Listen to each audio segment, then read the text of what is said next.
बंदी छोड़ सतगुरु रामपाल जी परमेश्वर जी की जय हो।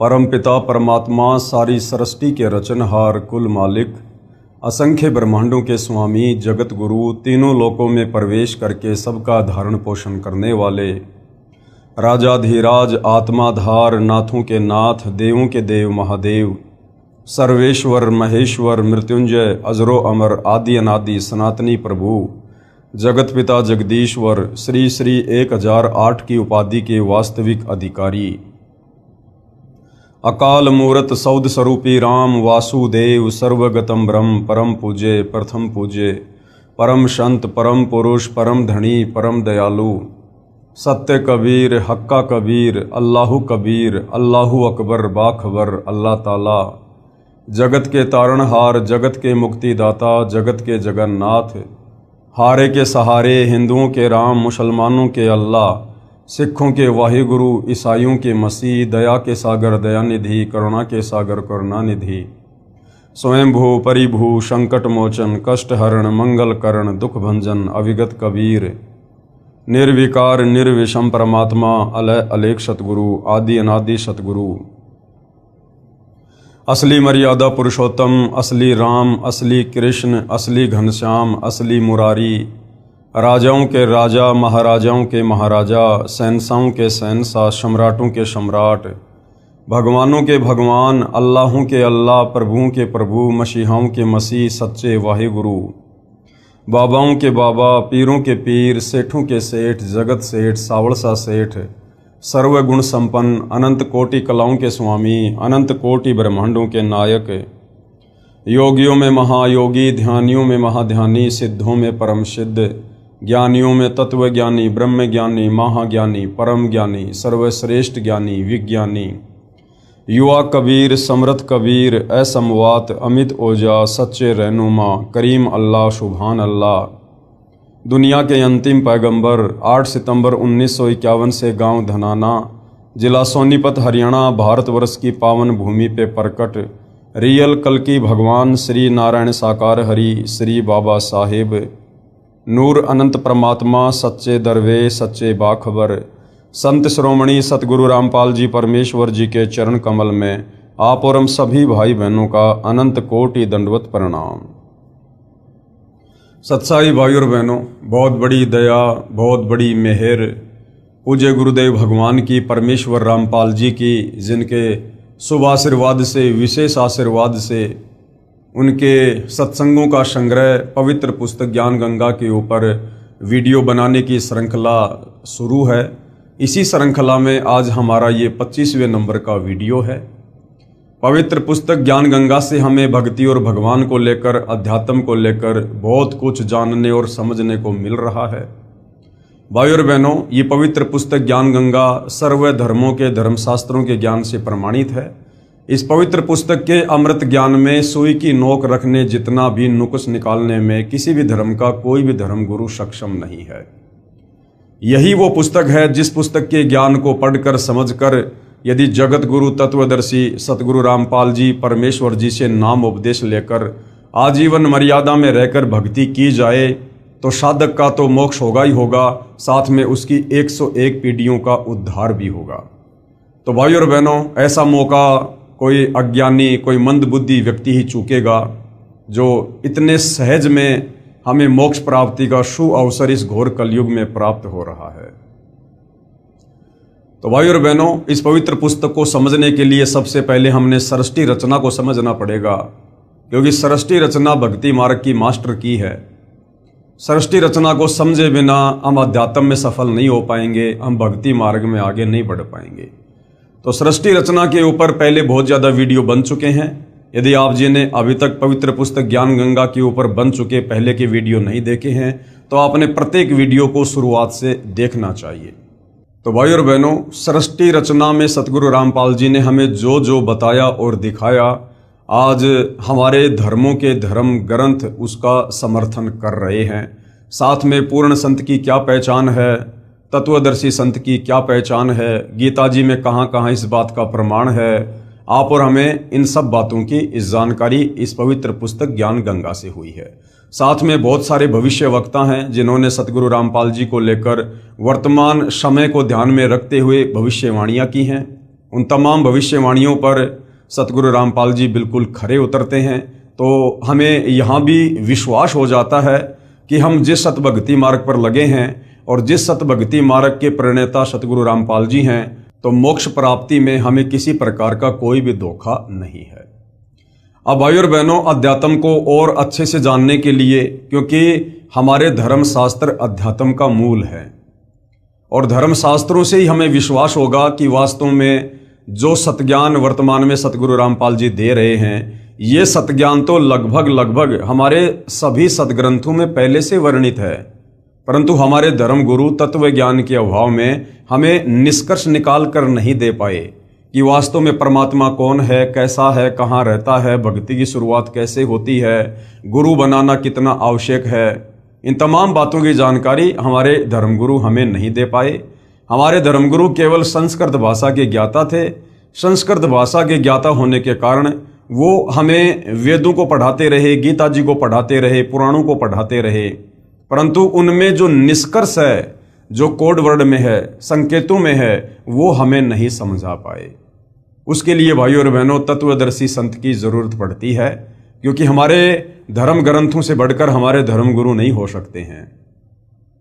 और हमारे पवित्र धर्म ग्रंथ श्री गीता जी अध्याय 4 श्लोक 34 स्पष्ट कह रहा है कि अर्जुन, अगर तुझे पूर्ण मोक्ष चाहिए, अगर तुझे कंप्लीट अध्यात्म के विषय में जानकारी चाहिए और यदि तू उस परम धाम में जाना चाहता है जहां जाने के बाद साधक फिर कभी लौटकर इस काल ब्रह्म के 21 ब्रह्मांड में कर्म दंड भोगने के लिए वापस नहीं आता है, तो भाई तू किसी तत्वदर्शी संत की खोज कर ले।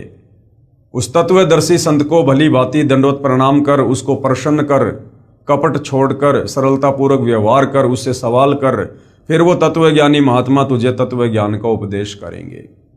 तो जब हमारे धर्म ग्रंथ ही कह रहे हैं कि भाई तत्वदर्शी संत के बिना आप मोक्ष प्राप्त नहीं कर सकते, आपको परमात्म ज्ञान नहीं हो सकता, तो भाइयों और बहनों, आज आप और हमारा सौभाग्य कि धरती पर वह तत्वदर्शी संत भी प्रकट है और उनके द्वारा बताया गया तत्व ज्ञान भी प्रकट हो चुका है। अब यदि आवश्यकता है तो परम पूज्य परमेश्वर तत्वदर्शी सतगुरु रामपाल जी के सत्संगों को सुनना और उनके द्वारा लिखित पुस्तकों को पढ़ना, ताकि हम अध्यात्म को और अच्छे से समझ सकें और उनसे उपदेश प्राप्त करके अपने आत्मा के कल्याण के मार्ग में आगे बढ़ सकें। तो भाइयों और बहनों, इस पवित्र पुस्तक ज्ञान गंगा का आज ये 25वें नंबर का वीडियो है और आज का हमारा विषय है कि जो पवित्र शास्त्र गीता जी है उसका ज्ञान किसने बोला। ये तो हम सबको पता है कि पवित्र गीता जी का ज्ञान लगभग आज से 5000 वर्ष पहले जब कुरुक्षेत्र के मैदान में महाभारत का युद्ध हो रहा था उस समय बोला गया था। लेकिन सदियों से आज तक हमारे धर्मगुरु हमें ये नहीं बता पाए कि वास्तव में गीता जी का ज्ञान बोला किसने था। जिससे भी पूछो, जिसने भी बताया, बस यही कहा कि गीता जी का ज्ञान श्री कृष्ण जी ने बोला, गीता जी का ज्ञान श्री कृष्ण जी ने बोला। भाइयों और बहनों, गीता जी का ज्ञान श्री कृष्ण जी ने अवश्य बोला, परंतु इसके पीछे की जो सूक्ष्म जानकारी है वो तत्व ज्ञान के बिना हमें नहीं हो सकती। श्री कृष्ण जी केवल गीता जी का ज्ञान बोलते हुए आप और हमें दिखाई दे रहे हैं, परंतु असल में गीता जी का ज्ञान श्री कृष्ण जी ने नहीं बोला। गीता जी का ज्यादातर ज्ञान श्री कृष्ण जी के शरीर में प्रेत की भांति प्रवेश करके और उनके पिता श्री निरंजन ने, अर्थात ज्योति निरंजन काल ब्रह्म, जो ब्रह्मा विष्णु महेश का पिता है, दुर्गा का पति है, इसने गीता जी का ज्ञान बोला और युद्ध करवाने के लिए बोला। अब भाइयों और बहनों, कहने मात्र से विश्वास नहीं होगा और कहने मात्र से विश्वास होना भी नहीं चाहिए, क्योंकि जब हमारे धर्म ग्रंथ इस बात की साक्षी दे रहे हैं, समर्थन कर रहे हैं कि भाई गीता जी का ज्ञान श्री कृष्ण जी में प्रेत की भांति प्रवेश करके उसके पिता ज्योति निरंजन अर्थात काल ने बोला, तो फिर हमें धर्मशास्त्रों से देख लेना चाहिए ताकि हमें दृढ़ विश्वास हो। तो भाइयों और बहनों, आज का हमारा टॉपिक यही है कि गीता जी का ज्ञान किसने बोला। और जब तक हम अपने धर्म ग्रंथों से इस गूढ़ सच्चाई को नहीं देख लेंगे, नहीं जान लेंगे, तब तक हमें दृढ़ विश्वास नहीं हो सकता है। और कबीर परमेश्वर जी की वाणी है कि मां मूंडू उस संत की जिससे संशय न जाए, और काल खावे थोड़े जीव संशय सब जग खाए। वो संत ही क्या जो भगत की शंकाओं का समाधान ना कर सके। तो सतगुरु रामपाल जी ने अध्यात्म को लेकर, भक्ति मार्ग को लेकर, एडी से लेकर चोटी तक कंप्लीट शंकाओं का प्रमाणित समाधान कर रखा है। बस आवश्यकता है हमने थोड़ा धैर्य धारण करके और निष्पक्ष होकर इन चीजों को समझने का। पवित्र पुस्तक ज्ञान गंगा, पेज नंबर 190, यथार्थ ज्ञान प्रकाश विषय। परमेश्वर के विषय में शास्त्र क्या बताते हैं? प्रभु, स्वामी, ईश, राम, खुदा, अल्लाह, रब, मालिक, साहेब, देव, भगवान, गॉड, ये सर्वशक्ति बोधक शब्द हैं जो भिन्न भिन्न भाषाओं में उच्चारण किए हुए लिखे जाते हैं। ये जितने भी नाम आप जी देख रहे हैं, आज लोगों ने अपने अपने हिसाब से, अपने अपने धर्म के हिसाब से इन नामों को बांट लिया है। मुसलमान कहते हैं कि अल्लाह के ऊपर हमारा अधिकार है, ईसाई कहते हैं मसीहा के ऊपर हमारा अधिकार है, हिंदू कहते हैं भगवान हमारा है, और सिख भाई कहते हैं कि वाहे गुरु हमारा है। परंतु भाई और बहनों, ये परमात्मा के नाम नहीं है, ये भगवान के नाम नहीं है, ये तो भगवान के उपमात्मक नाम है। जैसे हमारे देश के प्रधानमंत्री जी का जो पद है उसका नाम है प्रधानमंत्री, लेकिन उनके शरीर का नाम कुछ और है। जैसे वर्तमान में सन 2026 में श्री नरेंद्र मोदी हमारे भारत देश के प्रधानमंत्री हैं, तो उनके शरीर का जो वास्तविक नाम है वो है नरेंद्र मोदी, लेकिन उनकी जो उपमात्मक पदवी का नाम है वो है प्रधानमंत्री। इसी प्रकार ये जितने भी नाम आप जी देख रहे हैं, प्रभु, स्वामी, ईश, राम, खुदा, अल्लाह, रब, मालिक, साहेब, देव, भगवान, गॉड, ये उस परम अक्षर ब्रह्म, पूर्ण परमात्मा, सारी सृष्टि के रचयिता के वास्तविक नाम नहीं है, ये उनकी उपमात्मक पदवियों के नाम है। उस परमेश्वर का वास्तविक नाम आप जी ने सृष्टि रचना में देखा, सुना, पढ़ा, साथ में आपने वेदों से देखा कि उस परमेश्वर का वास्तविक नाम है कबीर देव, जिसे साधारण भाषा में हम कबीर परमात्मा कहते हैं। वेदों में जिसे कबीर देव और कबीर अग्नि नाम से संबोधित किया गया है। तो परमेश्वर का असल में क्या नाम है? कबीर देव। प्रभु यानी परमात्मा की महिमा से प्रत्येक प्राणी प्रभावित है कि कोई शक्ति है जो परम सुखदायक व कष्ट निवारक है। वह कौन है, कैसा है, कहाँ है, कैसे मिलता है, ये प्रश्नवाचक चिन्ह अभी तक पूर्ण रूप से नहीं हट पाया। ये शंका इस पुस्तक से पूर्ण रूप से समाप्त हो जाएगी। हालांकि ज्यादातर तो ये शंका समाप्त हो चुकी है। यदि आपने इस पुस्तक में लिखी सृष्टि रचना को पढ़ लिया और समझ लिया है तो, अन्यथा आगे जब आप वीडियो देखेंगे तो ये शंका पूरी तरह से समाप्त हो जाएगी। जो शंका सदियों से, सतयुग से परमात्मा चाहने वाली आत्माओं को अंदर से कचोट रही थी कि भाई हम जिस परमात्मा की भक्ति करना चाहते हैं, हम जिस परमात्मा को प्राप्त करना चाहते हैं, जिस परमेश्वर के गुण हमें धर्म ग्रंथों में लिखे हुए मिलते हैं कि वो बांझ को बेटा देता है, कोढ़ी को काया देता है, वो रोगी को निरोगी कर देता है, निर्धन को धन देता है, सर्व सुख देता है, वो परमात्मा है कौन, ताकि हम उसकी भक्ति शुरू करें। वो कैसा है, दिखाई कैसा देता है, वो रहता कहाँ है, क्या वो धरती पर आता है, वो आकार में है या वो निराकार है। आज तक हमारे धर्मगुरु तत्व ज्ञान के अभाव से हमारे इन प्रश्नों का कोई प्रमाणित सटीक जवाब नहीं दे पाए थे, जिस भेद से आज परम संत सतगुरु रामपाल जी ने पूर्णतया पर्दा हटा दिया है। वह कौन है, कैसा है, कहाँ है, कैसे मिलता है, ये प्रश्नवाचक चिन्ह अभी तक पूर्ण रूप से नहीं हट पाया। ये शंका इस पुस्तक के पूर्ण रूप से समाप्त हो जाएगी। जो शक्ति अंधे को आंखें प्रदान करे, गूंगे को आवाज, बहरे को कानों से श्रवण करवा दे, बांझ को पुत्र दे दे, निर्धन को धनवान बना दे, रोगी को स्वस्थ करे, जिसके यदि दर्शन हो जाएं तो अति आनंद हो, जो सर्व ब्रह्मांडों का रचनहार, पूर्ण शांतिदायक जगत गुरु तथा सर्वज्ञ है। अब जगत गुरु की भूमिका कौन निभाता है? स्वयं कबीर भगवान।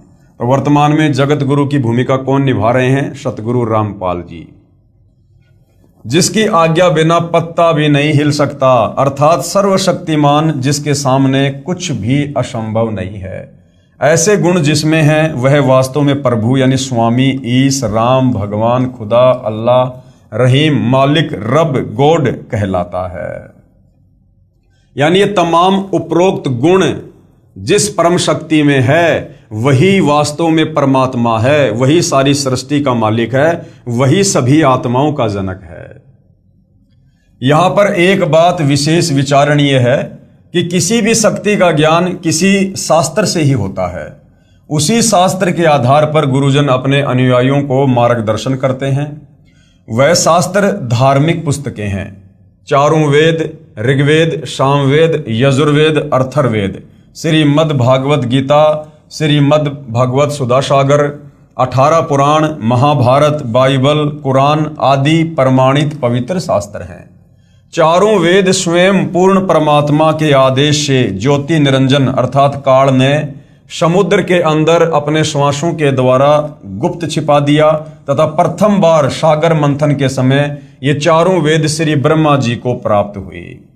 ये जो वेद हैं, जो वेद ज्ञान है, ये वेद ज्ञान कबीर परमेश्वर जी ने इस ज्योति निरंजन, इस काल के अंतःकरण में डाल दिए थे।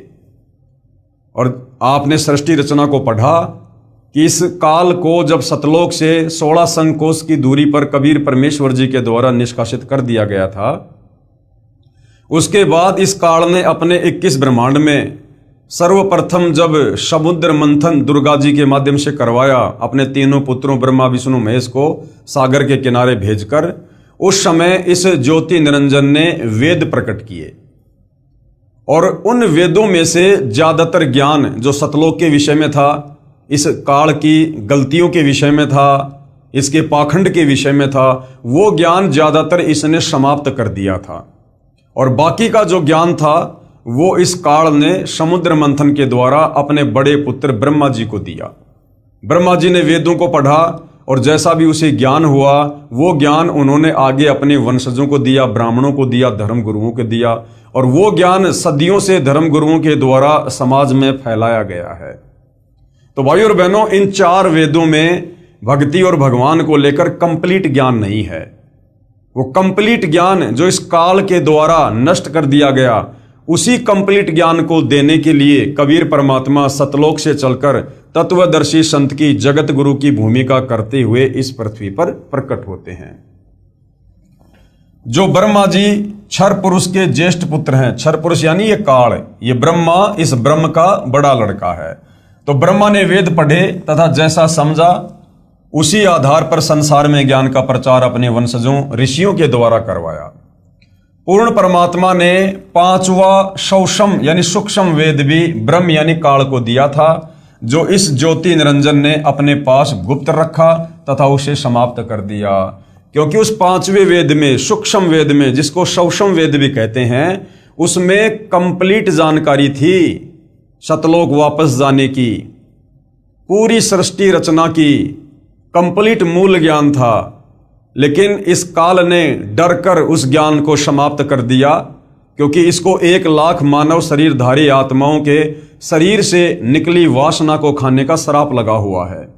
तो काल ने यह सोचकर यदि सभी लोग इस तत्व ज्ञान से परिचित हो गए तो मेरे लोक में फिर यहाँ कोई नहीं रहेगा और सब के सब वापस सतलोक को चले जाएंगे। तो इस भय से, इस डर से इस काल ने परमात्मा के द्वारा दिए गए उस मूल ज्ञान को, सूक्ष्म ज्ञान को छुपा दिया, नष्ट कर दिया। और बाकी का जो साधारण ज्ञान था, जिसमें केवल इस काल तक की ही ज्यादातर जानकारी है, इस काल की भक्ति तक की ही जानकारी है और बहुत कम आंशिक जानकारी उस कबीर परमेश्वर की है, उस ज्ञान को इसने अपने पुत्र ब्रह्मा को दे दिया। कुछ समय उपरांत अर्थात 1 कल्प यानी 1000 चतुर्युग के बाद, 1 कल्प कहो चाहे 1000 चतुर्युग कहो, ये इस काल के बड़े बेटे ब्रह्मा जी का एक दिन है। यानी ब्रह्मा जी का जो जीवन है वो इतना लंबा है कि 1000 चतुर्युग केवल इसका एक दिन है। वैसे तो 1008 चतुर्युग का ब्रह्मा जी का एक दिन होता है और 1008 चतुर्युग ही ब्रह्मा जी की रात्रि होती है, लेकिन गुरुदेव भगवान इसको आसानी से समझाने के लिए 1000 चतुर्युग कह देते हैं।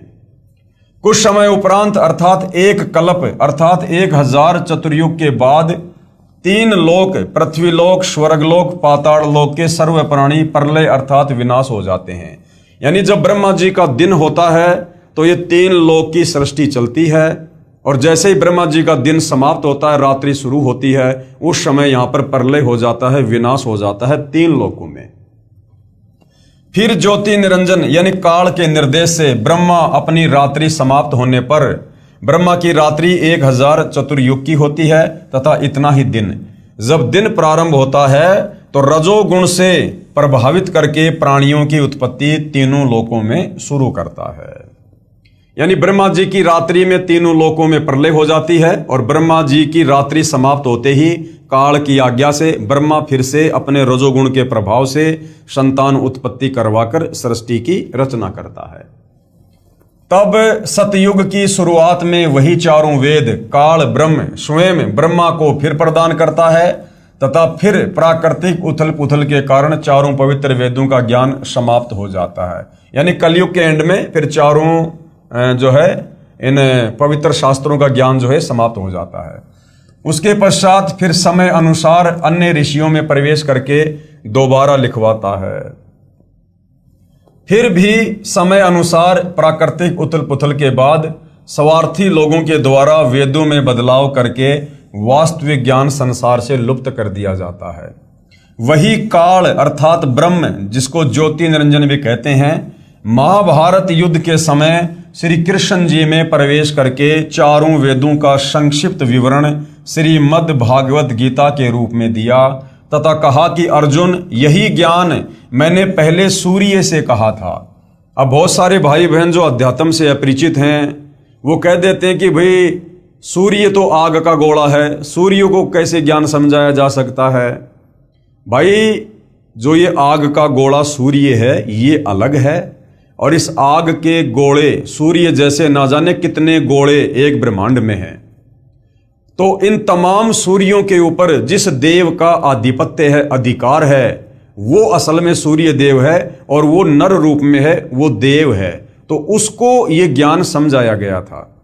जिस प्रकार हमारे भारत देश की शासन व्यवस्था है और जिस प्रकार कोई परिवहन मंत्री है, तो परिवहन मंत्री का काम क्या होता है, जितनी भी गाड़ियां हैं, जितनी भी बसें हैं, ट्रक हैं, इन सब के ऊपर उसका अधिकार है।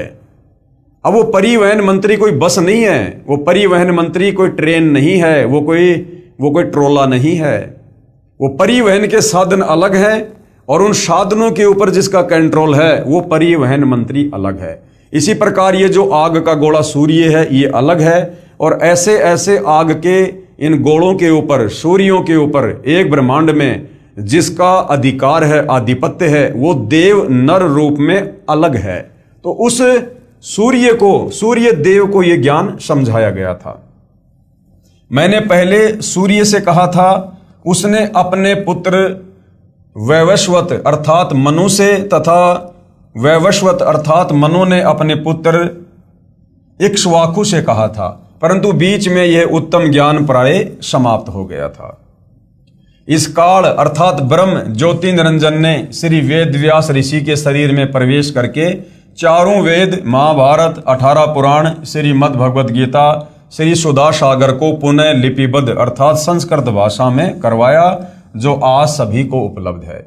ये सर्व शास्त्र श्रेष्ठ हैं। अब इन शास्त्रों को कलयुगी ऋषियों ने भाषा भाष्य अर्थात हिंदी अनुवाद करके अपने विचार मिलाने की कोशिश की है, जो स्पष्ट गलत दिखाई देते हैं। यानी वर्तमान में इन तमाम शास्त्रों का जिन जिन अनुवादकों ने अनुवाद किया है, तो तत्व ज्ञान के अभाव में इन्होंने अनुवाद करते समय बहुत ज्यादा मिलावट कर दी है, जो स्पष्ट गलत दिखाई देते हैं और व्याख्या से मेल नहीं खाते हैं। यानी मूल संस्कृत से, मूल श्लोकों से, मतलब मेल नहीं खाते हैं। ये सभी शास्त्र महर्षि व्यास जी द्वारा लगभग 5300 यानी 5300 वर्ष पहले दोबारा लिखे गए थे। उस समय हिंदू धर्म, ईसाई धर्म, मुसलमान धर्म व सिख धर्म आदि कुछ भी नहीं थे। एक वेदों के मानने वाले आर्य ही हुआ करते थे। कर्म आधार पर जाति होती थी तथा केवल 4 वर्ण क्षत्रिय, वैश्य, ब्राह्मण तथा शूद्र ही थे। इसलिए ये जो चारों वेद हैं और जो पवित्र गीता जी का ज्ञान है, ये किसी धर्म या जाति विशेष के लोगों के लिए नहीं है, ये पूरे विश्व के मानव समाज के लिए है। क्योंकि जिस समय ये गीता जी का ज्ञान बोला गया था या जिस समय ये वेद लिखे गए थे, उस समय हमारे देश में ना कोई हिंदू था, ना कोई मुसलमान था, ना कोई सिख था, ना कोई जैनी था, ना कोई बौद्ध था। यानी आज से 5000 साल पहले द्वापर युग तक कोई धर्म नहीं था। हम सभी आर्य थे, हम सभी सनातनी थे, वेदों के अनुसार साधना किया करते थे। उसके बाद आगे चलकर इस कलयुग में इस काल बलि ने, क्योंकि इसको पहले से पता था कि कलयुग में परमात्मा सतलोक से चलकर आएंगे, अपने तत्व ज्ञान का प्रचार करेंगे और मेरे 21 ब्रह्मांड से आत्माओं को भक्ति देकर और सतलोक लेकर जाएंगे। तब इस काल ने इतना ज्यादा बखेड़ा शुरू कर रखा है। हमें धर्मों में बांट दिया, जातियों में बांट दिया, समुदायों में बांट दिया, शास्त्रों के नाम पर हमारे को लड़ा दिया, भिड़ा दिया, अन्य कई प्रकार से इसने डिवाइडेशन कर रखा है ताकि ये आपस में एक दूसरे के धर्म को ऊंचा नीचा कहकर आपस में उलझे रहें। और जब वो तत्वदर्शी संत इस पृथ्वी पर आकर अपना अमृत ज्ञान दे, उस समय उसकी बात पर कोई भी यकीन ना करे और अपने ही धर्म व धर्म शास्त्रों को सर्वश्रेष्ठ मानकर उसी अज्ञान के ऊपर आरूढ़ रहें। इसलिए भाई और बहनों, ये 3 से 4 हजार वर्षों के बीच बीच में इस काल में इस ज्योति निरंजन ने ये सारा का सारा धर्म और जातियों का बखेड़ा शुरू किया है। वरना जिस समय ये गीता जी का ज्ञान दिया गया था महाभारत के युद्ध में, उस समय तक धरती पर कोई भी धर्म नहीं था। इससे एक तो यह प्रमाणित हो जाता है कि यह सर्वशास्त्र किसी धर्म या व्यक्ति विशेष के लिए नहीं है, ये केवल मानव मात्र के कल्याण हेतु है। दूसरा यह प्रमाणित होता है कि हमारे पूर्वज एक थे जिनके संस्कार आपस में मिले जुले हैं। आज जो हिंदू, मुसलमान, सिख, ईसाई, जैनी, बौद्ध, यहूदी बने हुए हैं, पहले हम सब एक ही थे, आर्य थे, सनातनी थे। हम सब के संस्कार एक जैसे ही हैं। हमारे पूर्वज सबसे पहले एक ही थे। आगे चलकर जिन्होंने जैसे जैसे धर्म को अपना लिया, उस हिसाब से किसी को मुसलमान कहना शुरू कर दिया, किसी को हिंदू, किसी को जैनी, किसी को बौद्ध, किसी को ईसाई। वरना हम सब पहले एक ही थे। जैसे भाई और बहनों, आज से लगभग 600 साढ़े 600 वर्ष पहले आदरणीय नानक जी के द्वारा सिख पंथ की नींव डाली गई थी। आगे चलकर जो सिख धर्म बन गया। अब 650 साल पहले वर्तमान के जितने भी सिख हैं, ये सारे के सारे हिंदू ही तो हैं। ये रामकृष्ण की भक्ति करते थे, ब्रह्मा विष्णु महेश की भक्ति किया करते थे। लेकिन नानक जी ने एक नए पंथ की शुरुआत की थी। आगे चलकर उसको इन लोगों ने धर्म में तब्दील कर दिया। तो इसी प्रकार चाहे मुसलमान हो, चाहे ईसाई हो, चाहे जैनी हो, चाहे बौद्ध हो, चाहे यहूदी हो, सब पहले सनातनी थे, सब वेदों के अनुसार साधना किया करते थे। इसलिए हम सबके संस्कार मिले जुले हैं। आज कोई हिंदू है, कल को मरने के बाद वो मुसलमान के घर में जन्म लेगा। आज कोई मुसलमान है, कल को मरने के बाद वो हिंदू धर्म में कोई यादव बनेगा, कोई पंडित बनेगा, कोई ब्राह्मण बनेगा, क्योंकि हमारे पिछले संस्कार मिले जुले हैं। सर्वप्रथम पवित्र शास्त्र गीता जी पर विचार करते हैं। पवित्र गीता जी, जिसका ज्ञान लगभग 5000 वर्ष पहले महाभारत युद्ध के दौरान कुरुक्षेत्र के मैदान में श्री कृष्ण जी के शरीर में प्रेत की भांति प्रवेश करके जो है ब्रह्मा विष्णु महेश के पिता ज्योति निरंजन काल ब्रह्म ने बोला, अब हम उसके ऊपर विचार करते हैं और अध्यात्म को समझते हैं। क्योंकि गीता जी को तो हम उस समय समझेंगे जब पहले हमें यह पता चलेगा कि वास्तव में गीता जी का ज्ञान बोला किसने है और क्यों बोला है। पवित्र गीता जी का ज्ञान किसने कहा है? पवित्र गीता जी के ज्ञान को उस समय बोला गया था जब महाभारत का युद्ध होने जा रहा था। अर्जुन ने युद्ध करने से इनकार कर दिया था। युद्ध क्यों हो रहा था? इस युद्ध को धर्म युद्ध की संज्ञा नहीं दी जा सकती। यह कोई सीमाओं का युद्ध नहीं था। कोई बाहरी देश हमारे देश के ऊपर आक्रमण नहीं कर रहे थे। ये आपस में भाई बंटवारे का युद्ध था, कौरव और पांडवों का। इस युद्ध को धर्म युद्ध की संज्ञा भी नहीं दी जा सकती, क्योंकि दो परिवारों का संपत्ति वितरण का विषय था। कौरवों तथा पांडवों का संपत्ति बंटवारा नहीं हो रहा था। कौरवों ने पांडवों को आधा राज्य भी देने से मना कर दिया था। दोनों पक्षों का बीच बचाव करने के लिए भगवान श्री कृष्ण जी 3 बार शांति दूत बनकर गए, परंतु दोनों ही पक्ष कौरव और पांडव अपनी अपनी जिद पर अटल थे। श्री कृष्ण जी ने युद्ध से होने वाली हानि से भी परिचित कराते हुए कहा कि ना जाने कितनी बहन विधवा होंगी, ना जाने कितने बच्चे अनाथ होंगे, महापाप के अतिरिक्त कुछ नहीं मिलेगा। युद्ध में न जाने कौन मरे कौन बचे। तीसरी बार जब श्री कृष्ण जी समझौता करवाने गए तो दोनों पक्षों ने अपने अपने पक्ष वाले राजाओं की सेना सहित सूची पत्र दिखाया। तीसरी बार जब श्री कृष्ण जी शांति दूत बनकर गए, क्योंकि श्री कृष्ण जी युद्ध के पक्ष में नहीं थे। जब तीसरी बार गए तो देखा कि उधर से कौरव इधर से पांडव, इन्होंने तो अपने अपने सैनिकों को बिल्कुल तैयार कर रखा है। कौन राजा किसके पक्ष में खड़ा होकर युद्ध करेगा, सबकी लिस्ट बना रखी थी, लगभग युद्ध के लिए तैयारी कर रखी थी। तथा कहा कि इतने राजा हमारे पक्ष में हैं तथा इतने हमारे पक्ष में। जब श्री कृष्ण जी ने देखा कि दोनों ही पक्ष टस से मस नहीं हो रहे हैं, युद्ध के लिए तैयार हो चुके हैं, तब श्री कृष्ण जी ने सोचा कि एक दाव और है, वो भी आज लगा देता हूं। श्री कृष्ण जी ने सोचा कि कहीं पांडव मेरे संबंधी होने के कारण अपनी जिद इसलिए ना छोड़ रहे हों कि श्री कृष्ण जी तो हमारे साथ हैं, विजय हमारी होगी। क्योंकि श्री कृष्ण जी की बहन सुभद्रा जी का विवाह श्री अर्जुन से हुआ था, यानी श्री कृष्ण जी सांसारिक नाते में अर्जुन का साड़ा था। तो पांडव ये सोचकर पीछे नहीं हट रहे थे कि भाई श्री कृष्ण जी तो हमारे रिश्तेदार हैं, और जाहिर सी बात है श्री कृष्ण जी तो हमारे पक्ष में ही खड़े होकर लड़ाई करेंगे, और जब श्री कृष्ण जी हमारे साथ हो जाएंगे तो फिर युद्ध तो हम ही जीतेंगे। ये सोचकर पांडव भी पीछे कदम नहीं हटा रहे थे। तो श्री कृष्ण जी ने कहा कि एक तरफ मेरी सारी सेना होगी और दूसरी तरफ मैं होऊंगा, और इसके साथ साथ मैं वचनबद्ध भी होता हूं कि मैं हथियार भी नहीं उठाऊंगा। इस पॉइंट को भाइयों और बहनों ध्यान रखना। ये कुछ ऐसे पॉइंट हैं जो हमें समझाएंगे कि वास्तव में गीता जी का ज्ञान श्री कृष्ण जी ने नहीं बोला, बल्कि श्री कृष्ण जी का तो केवल शरीर दिखाई दे रहा था। उसके शरीर में प्रेत की भांति प्रवेश करके इस काल ज्योति निरंजन ने बोला। तो श्री कृष्ण जी ने क्या कहा कि भाई ठीक है, अगर तुम लोग नहीं मान रहे हो तो भाई देखो, एक तरफ तो मेरी सेना होगी और एक तरफ मैं रहूंगा, और मैं प्रतिज्ञा करता हूं कि मैं बिल्कुल भी युद्ध नहीं करूंगा। इसके साथ साथ मैं वचनबद्ध भी होता हूं कि मैं हथियार भी नहीं उठाऊंगा। लेकिन भाइयों और बहनों, आगे चलकर हम देखते हैं कि श्री कृष्ण जी ने रथ का पहिया हथियार के रूप में उठाकर बहुत सारे योद्धाओं को मौत के घाट उतारा। अब आगे हमें समझ में आएगा कि उस समय वो श्री कृष्ण नहीं था, उसके शरीर में उस समय ये काल ब्रह्म प्रेत की भांति प्रवेश था, और उस काल ने श्री कृष्ण जी के अंदर प्रवेश करके वो रथ का पहिया उठा के युद्ध किया। तो श्री कृष्ण जी ने प्रतिज्ञा की, और इसके साथ साथ मैं वचनबद्ध भी होता हूं कि मैं हथियार नहीं उठाऊंगा।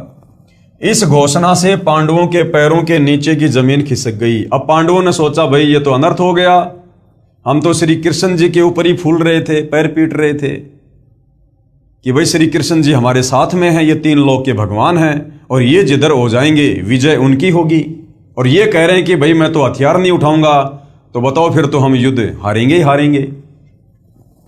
उनको लगा कि अब हमारी पराजय निश्चित है। तो पांडवों ने सोचा कि अब हमारी हार पक्की है।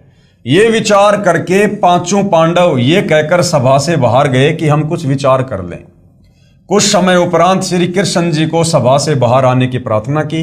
श्री कृष्ण जी के बाहर आने पर पांडवों ने कहा कि हे भगवान, हमें 5 गांव दिलवा दो, हम युद्ध नहीं करना चाहते, हमारी इज्जत भी रह जाएगी, और आप चाहते हैं कि युद्ध ना हो, ये भी टल जाएगा। अब पांडवों ने देखा भैया युद्ध तो जीत नहीं पाएंगे, श्री कृष्ण जी तो हथियार उठाएंगे नहीं, तो हार पक्की है।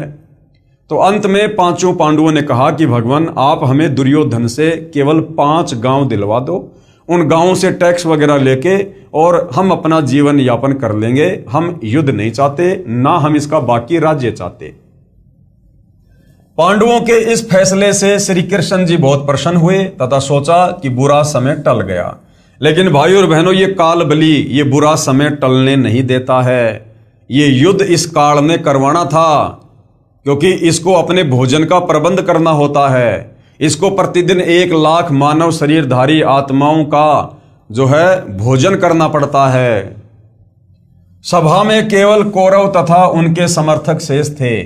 श्री कृष्ण जी ने कहा, दुर्योधन युद्ध टल गया, मेरी भी यह हार्दिक इच्छा थी, आप पांडवों को 5 गांव दे दो। वे कह रहे हैं कि हम युद्ध नहीं चाहते। अब उसी समय जब इस काल बलि ने देखा कि इस प्रकार से तो युद्ध टल जाएगा, उसी समय ये काल बलि दुर्योधन के अंदर प्रवेश कर गया, उसकी बुद्धि पर बैठ गया। दुर्योधन ने कहा कि पांडवों के लिए सुई की नोक जितनी भी जमीन नहीं है। अब 5 गांव भाई और बहनों कोई ज्यादा थोड़ी थे, लेकिन उसी समय दुर्योधन की बुद्धि पर काल सवार हो गया और दुर्योधन ने कहा कि सुई की नोक रखने जितनी जगह भी पांडवों के लिए नहीं है। यदि उन्हें चाहिए तो युद्ध के लिए कुरुक्षेत्र के मैदान में आ जाएं। इस बात से श्री कृष्ण जी ने नाराज होकर कहा कि दुर्योधन तो इंसान नहीं शैतान है। कहां आधा राज्य और कहां 5 गांव, मेरी बात मान ले, 5 गांव दे दे। श्री कृष्ण जी से नाराज होकर दुर्योधन ने सभा में उपस्थित योद्धाओं को आज्ञा दी कि श्री कृष्ण को पकड़ो तथा कारागार में डाल दो। आज्ञा मिलते ही योद्धाओं ने श्री कृष्ण जी को चारों तरफ से घेर लिया। अब ये पॉइंट भी ध्यान रखना भाई और बहनों, आगे काम आएगा। तब श्री कृष्ण जी ने क्या किया? श्री कृष्ण जी ने अपना विराट रूप दिखाया। यानी श्री कृष्ण जी जो कि विष्णु जी हैं, इन्होंने अपना विराट रूप, अपना तेजोमय रूप दिखाया इन्होंने, जिसके तेज के आगे सर्व योद्धाओं की आंखें चक्काचौंध हो गई। उस तेज को वो सहन नहीं कर पाए और इधर उधर छुपने लगे।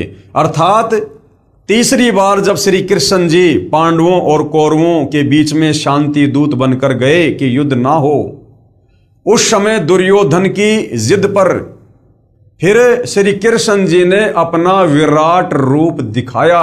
इस बात को याद रखना। श्री कृष्ण जी ने अपना विराट रूप दिखाया, जिस कारण से सभी योद्धा और कौरव डरकर कुर्सियों के नीचे घुस गए तथा शरीर के तेज प्रकाश से आंखें बंद हो गई। श्री कृष्ण जी वहां से निकल गए। अब गुरुदेव कहते हैं, आओ विचार करें।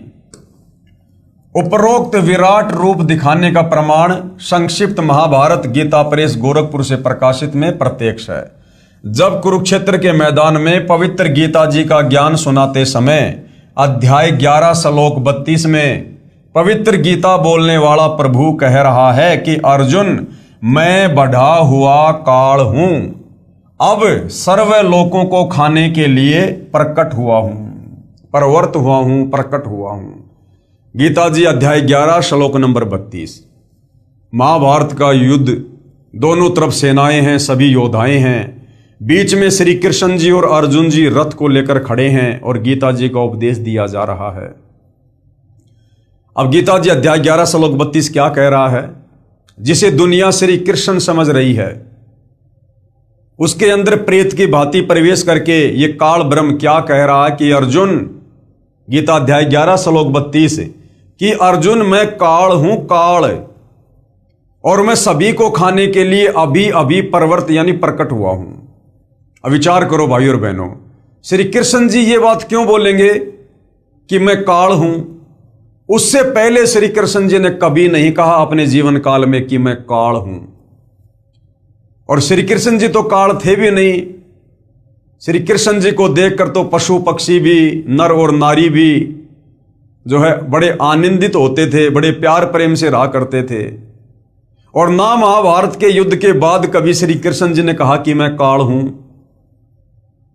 क्योंकि उस समय श्री कृष्ण जी के शरीर में यह काल प्रवेश था।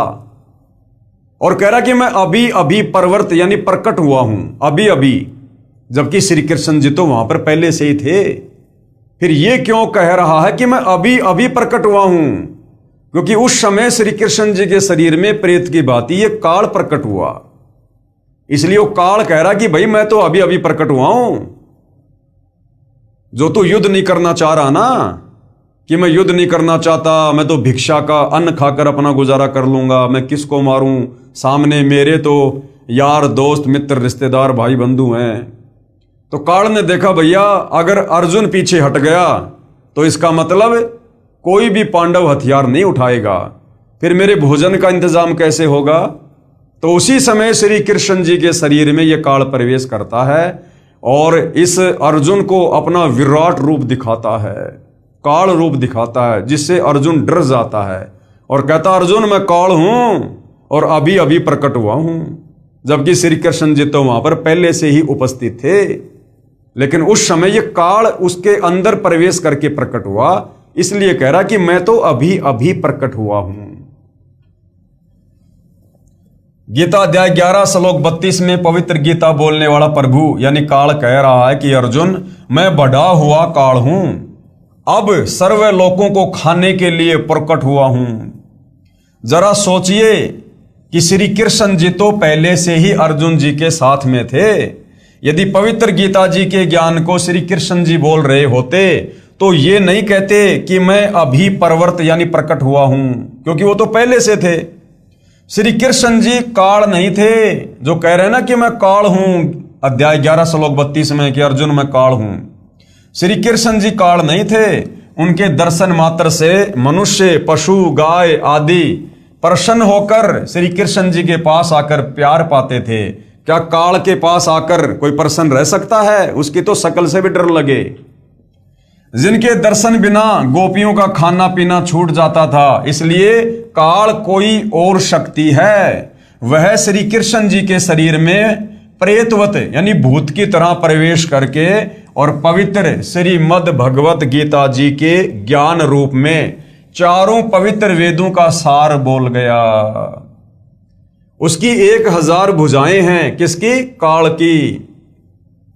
देखो श्री कृष्ण जी जब इस धरती पर प्रकट हुए तो एक मनुष्य रूप में प्रकट हुए, और वैसे ये श्री विष्णु जी हैं, तो श्री विष्णु जी 16 कला के भगवान हैं और ज्यादा से ज्यादा इनकी 4 भुजा हैं। जबकि गीता जी का ज्ञान देते समय खुद कह रहा है, जब उसको इस काल ने श्री कृष्ण जी में प्रवेश करके अर्जुन को अपना विराट रूप दिखाया, तो अर्जुन ने देखा कि ये तो 1000 भुजा वाला भगवान है, और अर्जुन खुद कह रहा कि हे सहस्त्रा बाहु, अर्थात 1000 भुजा वाले भगवान। अरे भैया श्री कृष्ण या श्री विष्णु जी तो केवल 4 भुजा रख सकते हैं, इससे ज्यादा नहीं बना सकते, कम से कम 2 और ज्यादा से ज्यादा 4। जबकि अर्जुन कह रहा कि हे सहस्त्रा बाहु, 1000 भुजा वाले भगवान, तो 1000 कला का स्वामी ये काल है, ये 1000 भुजा बना सकता है, 1000 मुंह लगा सकता है। तो महाभारत के युद्ध में श्री कृष्ण जी के शरीर में प्रवेश करके ये काल बोल रहा है। उसकी 1000 भुजाएं हैं, किसकी? काल की। श्री कृष्ण जी श्री विष्णु जी के अवतार थे, जिनकी मात्र 4 भुजाएं हैं। फिर अध्याय 11 श्लोक 21 व 46 में अर्जुन कह रहा है कि भगवान आप तो ऋषियों देवताओं तथा सिद्धों को भी खा रहे हो, जो आपका ही गुणगान पवित्र वेदों के मंत्रों द्वारा उच्चारण कर रहे हैं। अब पहली बात तो श्री कृष्ण जी के भक्तों को, श्री विष्णु जी के भक्तों को विचार करना चाहिए। आप गीता जी को सत्य मानते हो, और यहां गीता जी अध्याय 11 श्लोक 21 और 46 को ध्यान से पढ़ो। अर्जुन खुद अपनी आंखों से देखकर कह रहा है कि भगवान आप तो उन्हीं को खा रहे हो जो आपकी भक्ति कर रहे हैं, आपकी पूजा कर रहे हैं, आप तो उन्हीं को खा रहे हो। तो बताओ भाई और बहनों, आप श्री कृष्ण जी की पूजा करते हो, श्री विष्णु जी की पूजा करते हो, और अर्जुन खुद अपनी आंखों से देखकर कह रहा कि भगवान आप तो उन्हीं को खा रहे हो जो आप ही की जय जयकार कर रहे हैं, जो आप ही की पूजा कर रहे हैं। तो श्री कृष्ण जी श्री विष्णु जी पूजा के योग्य नहीं हैं। लेकिन इस समय श्री कृष्ण जी में श्री विष्णु जी में काल प्रवेश था, 1000 भुजा का भगवान, ये ज्योति निरंजन, और ये सबको खा रहा था, क्योंकि ये ब्रह्मा विष्णु महेश को भी नहीं छोड़ता है। जब उनका समय पूरा होता है तो ये उनको भी तपतशिला पर भून भून के खाता है, क्योंकि इसको प्रतिदिन 1 लाख मानव शरीरधारी आत्माओं के शरीर से निकली वासना खाने का श्राप लगा हुआ है। आप तो ऋषियों, देवताओं तथा सिद्धों को भी खा रहे हो।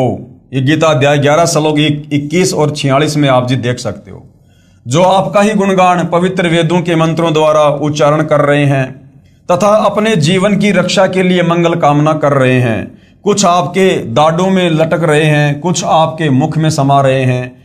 हे सहस्त्राबाहु, अर्जुन क्या कह रहा है? हे सहस्त्राबाहु, हे 1000 भुजा के भगवान। अगर श्री कृष्ण जी होते तो श्री कृष्ण जी तो भैया ज्यादा से ज्यादा 4 भुजा बना सकते हैं, क्योंकि ये विष्णु जी हैं, इससे ज्यादा नहीं। फिर 1000 भुजा कौन दिखा रहा है अर्जुन को?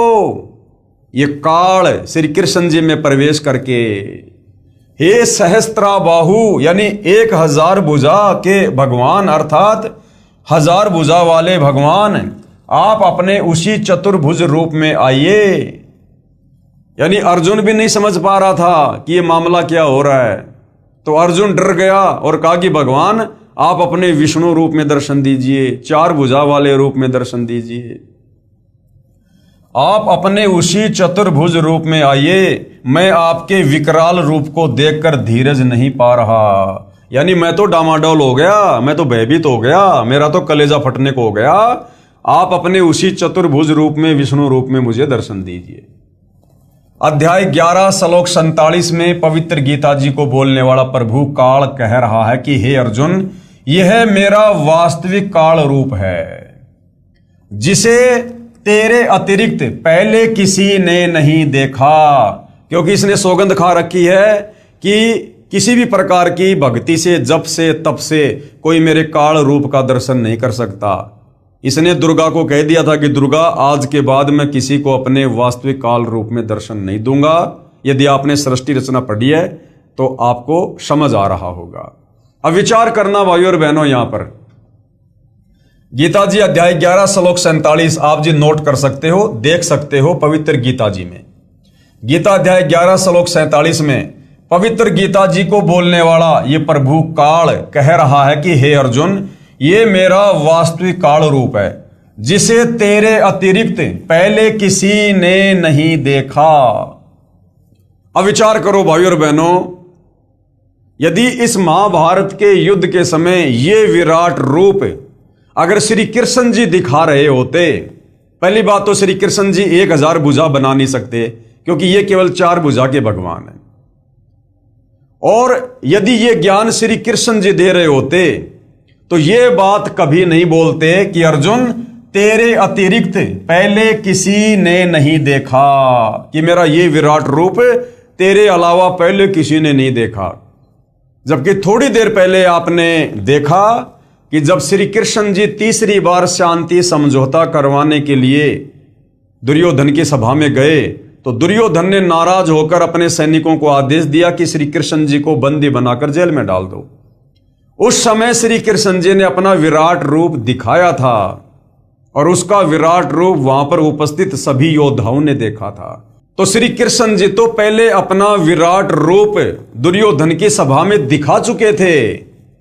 अब यदि महाभारत का ज्ञान देते समय अगर श्री कृष्ण जी ने विराट रूप दिखाया होता तो श्री कृष्ण जी फिर कभी भी अर्जुन को यह बात नहीं बोलता कि जिसे तेरे अतिरिक्त पहले किसी ने नहीं देखा, जबकि पहले वो दुर्योधन की सभा में दिखा चुके थे। तो यहां पर गीता जी का ज्ञान बोलते समय 1000 भुजा बनाकर अर्जुन को जो विराट रूप दिखाया है वो श्री कृष्ण जी के शरीर में प्रवेश करके और इस काल ने दिखाया, जो कह रहा कि अर्जुन, तेरे अलावा मेरा ये विराट रूप पहले किसी ने नहीं देखा। अगर श्री कृष्ण जी होते तो श्री कृष्ण जी तो पहले दुर्योधन की सभा में अपना विराट रूप दिखा चुके थे। तो इससे भी सिद्ध होता है कि महाभारत के समय गीता जी का ज्ञान श्री कृष्ण जी ने नहीं, बल्कि श्री कृष्ण जी के शरीर में प्रेत की भांति प्रवेश करके इस ज्योति निरंजन काल ने बोला है। अध्याय 11 श्लोक 47 में पवित्र गीता जी को बोलने वाला प्रभु यानी काल कह रहा है कि हे अर्जुन, यह मेरा वास्तविक काल रूप है, जिसे तेरे अतिरिक्त पहले किसी ने नहीं देखा था। उपरोक्त विवरण से एक तथ्य तो यह सिद्ध हुआ कि कौरवों की सभा में विराट रूप श्री कृष्ण जी ने दिखाया था, तथा यहां युद्ध के मैदान में विराट रूप काल श्री कृष्ण जी के शरीर में प्रेतवत प्रवेश करके अपना विराट रूप ये काल ने दिखाया था।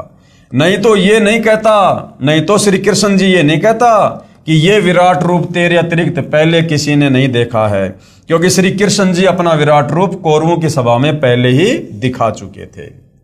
अब भाई और बहनों, ये है सूक्ष्म ज्ञान, तत्व ज्ञान, जिसको कबीर परमेश्वर जी के अलावा धरती पर प्रकट होकर और कोई नहीं समझा सकता। उनके अलावा किसी की बुद्धि में ये सूक्ष्म ज्ञान नहीं आ सकता।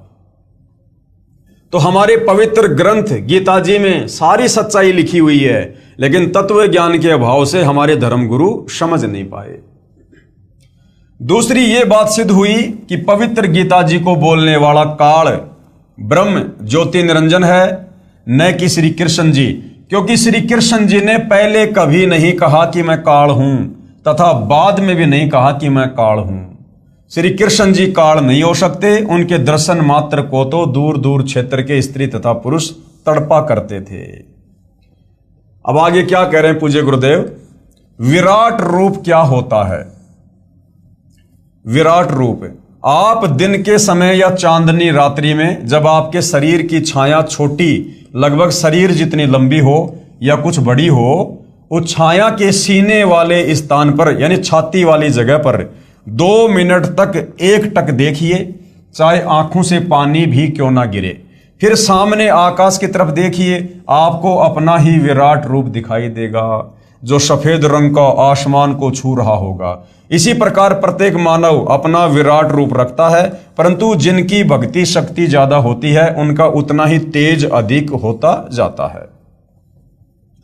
इसी प्रकार श्री कृष्ण जी भी पूर्व भक्ति शक्ति से सिद्धि युक्त थे। उन्होंने भी अपनी सिद्धि शक्ति से अपना विराट रूप प्रकट कर दिया, जो काल के तेजोमय शरीर यानी विराट से कम तेज का था।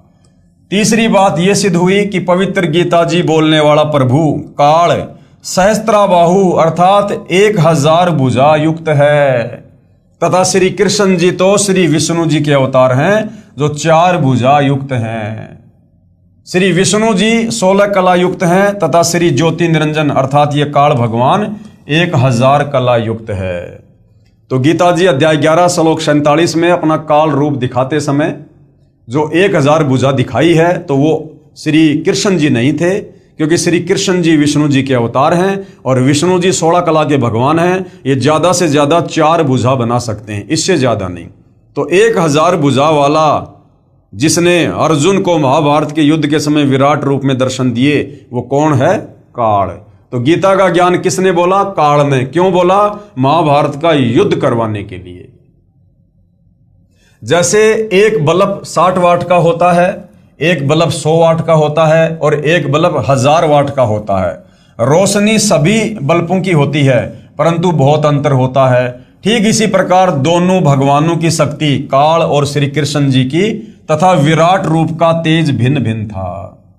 इस तत्व ज्ञान के प्राप्त होने से पहले जो गीता जी के ज्ञान को समझाने वाले महात्मा जी थे, उनसे ये दास यानी गुरुदेव भगवान कह रहे हैं कि मुझे ये गीता जी का ज्ञान प्राप्त होने से पहले जब मैं अन्य धर्मगुरुओं से पूछा करता था, उनसे सवाल किया करता था कि पहले तो भगवान श्री कृष्ण जी 3 बार शांति दूत बनकर गए थे तथा कहा था कि युद्ध करना महापाप है। जब श्री अर्जुन जी ने स्वयं युद्ध करने से मना करते हुए कहा कि हे देव की नंदन, मैं युद्ध नहीं करना चाहता, सामने खड़े सब जनों व नातियों तथा सैनिकों का होने वाला विनाश देखकर मैंने अटल फैसला कर लिया कि मुझे 3 लोक का राज्य भी प्राप्त हो तो भी मैं युद्ध नहीं करूंगा। कौन बोला? अर्जुन। मैं तो चाहता हूं कि मुझ निहत्थे को दुर्योधन आदि तीर से मार डालें ताकि मेरी मृत्यु से युद्ध में होने वाला विनाश बच जाए। हे श्री कृष्ण, मैं युद्ध ना करके भिक्षा का अन्न खाकर भी निर्वाह करना उचित समझता हूं। हे कृष्ण, सौजनों को मारकर तो पाप को ही प्राप्त होंगे। मेरी बुद्धि काम करना बंद कर गई है। आप हमारे गुरु हो, क्योंकि श्री कृष्ण जी 5 पांडवों के गुरु थे और मैं आपका शिष्य हूं। आप जो हमारे हित में हो वही सलाह दीजिए, परंतु मैं नहीं मानता हूं कि आपकी कोई भी सलाह मुझे युद्ध के लिए राजी कर पाएगी, अर्थात मैं युद्ध नहीं करूंगा। अर्जुन ने साफ साफ श्री कृष्ण जी को कह दिया था। इसका प्रमाण कहाँ है? प्रमाण है पवित्र गीता जी अध्याय 1 श्लोक नंबर 31 से 39 तथा 46 तथा अध्याय 2 श्लोक 5 से 8 में। फिर श्री कृष्ण जी में प्रवेश काल बार बार कह रहा है कि अर्जुन कायर मत बन। अब काल ने देखा भैया अर्जुन तो युद्ध करने के लिए बिल्कुल भी तैयार नहीं हो रहा है, और युद्ध नहीं करेगा तो फिर मेरे भोजन का क्या होगा। उसके बाद तुरंत श्री कृष्ण जी में यह काल प्रवेश कर जाता है। फिर श्री कृष्ण जी में प्रवेश काल बार बार कह रहे हैं कि अर्जुन कायर मत बन, युद्ध कर, या तो युद्ध में मारा जाकर स्वर्ग को प्राप्त होगा या युद्ध जीतकर पृथ्वी के राज्य को भोगेगा, आदि आदि कहकर ऐसा भयंकर विनाश करवा डाला जो आज तक के संत महात्माओं तथा सभ्य लोगों के चरित्र में ढूंढने से भी नहीं मिलता है। तब वे नादान गुरुजी नीम हकीम कहा करते थे कि अर्जुन क्षत्रिय धर्म को त्याग रहा था। तब वो नादान धर्मगुरु क्या कहा करते थे सवाल के जवाब में कि भाई उस समय अर्जुन अपने क्षत्रिय धर्म को त्याग रहा था, और अगर उस समय श्री कृष्ण जी अगर अर्जुन को कहकर युद्ध ना करवाते तो आने वाले समय में इस धरती पर जो है वीर पैदा होने बंद हो जाते। कि अर्जुन क्षत्रिय धर्म को त्याग रहा था, इससे क्षत्रित्व को हानि तथा सूरवीरता का सदा के लिए विनाश हो जाता। अर्जुन को क्षत्रिय धर्म पालन करवाने के लिए यह महाभारत का युद्ध श्री कृष्ण जी ने करवाया था। अब गुरुदेव कह रहे हैं कि पहले तो मैं उनकी इस नादानों वाली कहानी से चुप हो जाता था क्योंकि मुझे स्वयं ज्ञान नहीं था। अब भाई और बहनों ऐसी बात नहीं है कि गुरुदेव जी को ज्ञान नहीं था, लेकिन उस समय शास्त्र दिखाने का वो ठीक का समय नहीं आया था, इसलिए परमात्मा ऐसी ही लीला कर रहे थे। पुनर्विचार करें, भगवान श्री कृष्ण जी स्वयं क्षत्रिय थे। कंस के वध के उपरांत श्री अग्रसेन जी ने मथुरा की बागडोर अपने दोते श्री कृष्ण जी को संभाल दी। एक दिन नारद जी ने श्री कृष्ण जी को बताया कि निकट ही एक गुफा में एक सिद्धि युक्त राक्षस राजा मुचकंद सोया पड़ा है। वो 6 महीने सोता है तथा 6 महीने जागता है, और जागने पर 6 महीने युद्ध करता रहता है तथा 6 महीने सोने के समय यदि कोई उसकी निद्रा भंग कर दे तो मुचकंद की आंखों से अग्निबाण छूटते हैं तथा सामने वाला तुरंत मृत्यु को प्राप्त हो जाता है। आप सावधान रहना, ये कहकर श्री नारद जी चले गए। कुछ समय के उपरांत श्री कृष्ण जी को छोटी उम्र में मथुरा के सिंहासन पर बैठा देखकर एक काल्यवन नामक राजा ने 18 करोड़ सेना लेकर मथुरा पर आक्रमण कर दिया। श्री कृष्ण जी ने देखा कि दुश्मन की सेना बहुसंख्या में है तथा न जाने कितने सैनिक मृत्यु को प्राप्त होंगे, क्यों न काल्यावन का वध मुचकंद से करवा दूं। ये विचार करके भगवान श्री कृष्ण जी ने काल्यावन को युद्ध के लिए ललकारा तथा युद्ध का मैदान छोड़कर क्षत्रिय धर्म को भूलकर विनाश टालना आवश्यक जानकर भाग लिए और उस गुफा में प्रवेश किया जिसमें मुचकंद सोया हुआ था। मुचकंद के शरीर पर अपना पीतांबर यानी वो पीली चद्दर डालकर श्री कृष्ण जी गुफा में गहरे जाकर छुप गए। पीछे पीछे काल्यावन भी उसी गुफा में प्रवेश कर गया। मुचकंद को श्री कृष्ण समझकर मुचकंद का पैर पकड़कर घुमा दिया तथा कहा कि कायर, तुझे छुपे हुए को थोड़े छोड़ूंगा। पीड़ा के कारण मुचकंद की निंद्रा भंग हुई, नेत्रों से अग्निबाण निकले तथा काल्यावन का वध हुआ। अब जो नादान धर्म गुरु सवाल करने पर कहा करते थे कि भाई अगर श्री कृष्ण जी अर्जुन को युद्ध के लिए तैयार नहीं करते तो आने वाले समय में क्षत्रित्व धर्म है वो नष्ट हो जाता, सूरवीरता नष्ट हो जाती। अब गुरुदेव ने यह कथा सुनाई है कि जब काल्यावन ने अपनी सेना लेकर मथुरा पर आक्रमण किया, उस समय मथुरा के राजा श्री कृष्ण जी थे। अब श्री कृष्ण जी ने देखा कि भैया मेरी सेना कम है, काल्यावन की ज़्यादा है, अगर युद्ध हुआ तो हम हारेंगे भी और साथ में बहुत सारे सैनिक मारे जाएंगे, औरतें विधवा होंगी, बच्चे अनाथ होंगे। उस समय श्री कृष्ण जी ने अपना क्षत्रित्व धर्म त्याग कर और मुचकंद को ललकार कर और युद्ध छोड़कर भाग लिए। आगे आगे श्री कृष्ण जी, पीछे पीछे काल्यावन, और काल्यावन का मुचकंद से फिर वध करवाया। और उस समय मैदान छोड़कर, वो रण का मैदान, युद्ध का मैदान छोड़कर भागने के कारण श्री कृष्ण जी को रणछोड़ दास कहा जाने लगा। रणछोड़ दास। तो भाइयों और बहनों, अगर महाभारत युद्ध के समय, अगर उस समय श्री कृष्ण जी होते, अगर उनमें काल प्रवेश ना होता, तो श्री कृष्ण जी भैया युद्ध को टालने के लिए क्षत्रित्व धर्म की भी चिंता ना करते। जब वे खुद क्षत्रित्व धर्म को त्याग कर और युद्ध को टाल सकते हैं, तो क्या महाभारत के समय वे क्षत्रित्व धर्म को छोड़कर क्या कोई और तरीका नहीं निकाल सकते थे युद्ध को टालने के लिए? श्री कृष्ण जी की कोशिश थी, चाहे कुछ भी हो, युद्ध ना हो, लेकिन ये काल जिसका कंट्रोल 21 ब्रह्मांड में सबके ऊपर है, ये ब्रह्मा विष्णु महेश भी उसके अधीन है, उसकी प्रेरणा से चलते हैं, उसके रिमोट से चलते हैं। तो जैसा इस काल ने महाभारत के युद्ध में चाहा, वैसा ही श्री कृष्ण जी ने किया, अर्थात इसने श्री कृष्ण जी के शरीर में प्रवेश करके युद्ध करवाया। काल्यावन के सैनिक तथा मंत्री अपने राजा के शव को लेकर वापस चल पड़े, क्योंकि उस समय युद्ध में राजा मर जाता था तो सेना हथियार डाल दिया करती थी। तो काल्यावन के सेनापति ने देखा भाई काल्यावन तो मर चुका है, तो उसी समय वो लोग वापस चले गए, क्योंकि युद्ध में राजा की मृत्यु सेना की हार मानी जाती थी। जाते हुए कह गए कि हम नया राजा नियुक्त करके शीघ्र ही आएंगे तथा श्री कृष्ण तुझे नहीं छोड़ेंगे। अब श्री कृष्ण जी को टेंशन हो गई।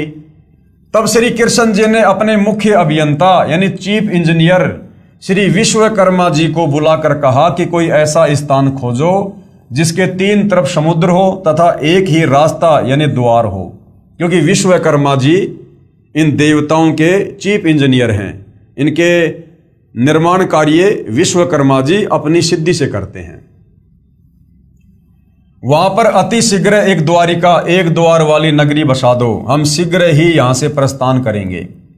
यानी झगड़े से बचने के लिए तो श्री कृष्ण जी ने मथुरा छोड़ी और द्वारिका गए। अब वो श्री कृष्ण क्या महाभारत के युद्ध में अर्जुन को डरा के, धमका के, विराट रूप दिखा के क्या वो युद्ध करवाएगा? तो ये समझाना चाह रहे हैं गुरुदेव भगवान कि वो युद्ध श्री कृष्ण जी के शरीर में प्रवेश करके इस काल में करवाया। श्री कृष्ण जी ने कहा ये मूर्ख लोग यहां चैन से नहीं जीने देंगे। श्री कृष्ण जी इतने नेक आत्मा तथा युद्ध विपक्षी थे कि अपने क्षत्रित्व को भी दांव पर रखकर युद्ध को टाला, यानी मैदान छोड़कर भाग लिए काल्यावन के आगे। क्या फिर वही श्री कृष्ण जी अपने प्यारे साथी व संबंधी को युद्ध करने की बुरी सलाह दे सकते हैं? क्या अर्जुन को सलाह देगा वो श्री कृष्ण? तथा स्वयं युद्ध न करने का वचन करने वाले दूसरे को युद्ध की प्रेरणा दे सकते हैं? और श्री कृष्ण जी ने तो साफ साफ कह दिया था कि भाई देखो, मैं पांडवों की तरफ हूं लेकिन मैं हथियार नहीं उठाऊंगा। अब बताओ, खुद लड़ाई ना लड़ने वाले श्री कृष्ण क्या अर्जुन को युद्ध के लिए तैयार करेंगे? तो युद्ध के लिए अर्जुन को डरा धमकाकर, विराट रूप दिखाकर जो है इस काल बलि ने तैयार किया। तो महाभारत के युद्ध में गीता जी का ज्ञान श्री कृष्ण जी ने नहीं, बल्कि श्री कृष्ण जी के शरीर में प्रेत की तरह प्रवेश करके इस काल ने, ज्योति निरंजन ने बोला अपने भोजन के लिए। क्योंकि जब तक आप सृष्टि रचना को नहीं पढ़ेंगे, नहीं सुनेंगे, नहीं समझेंगे, आपको यह धर्मशास्त्र समझ में नहीं आ सकते। क्या फिर वही श्री कृष्ण जी अपने प्यारे साथी व संबंधी को युद्ध करने की बुरी सलाह दे सकते हैं तथा स्वयं युद्ध न करने का वचन करने वाले दूसरे को युद्ध की प्रेरणा दे सकते हैं? नहीं, अर्थात कभी नहीं। भगवान श्री कृष्ण रूप में स्वयं श्री विष्णु जी ही अवतार धार कर आए थे।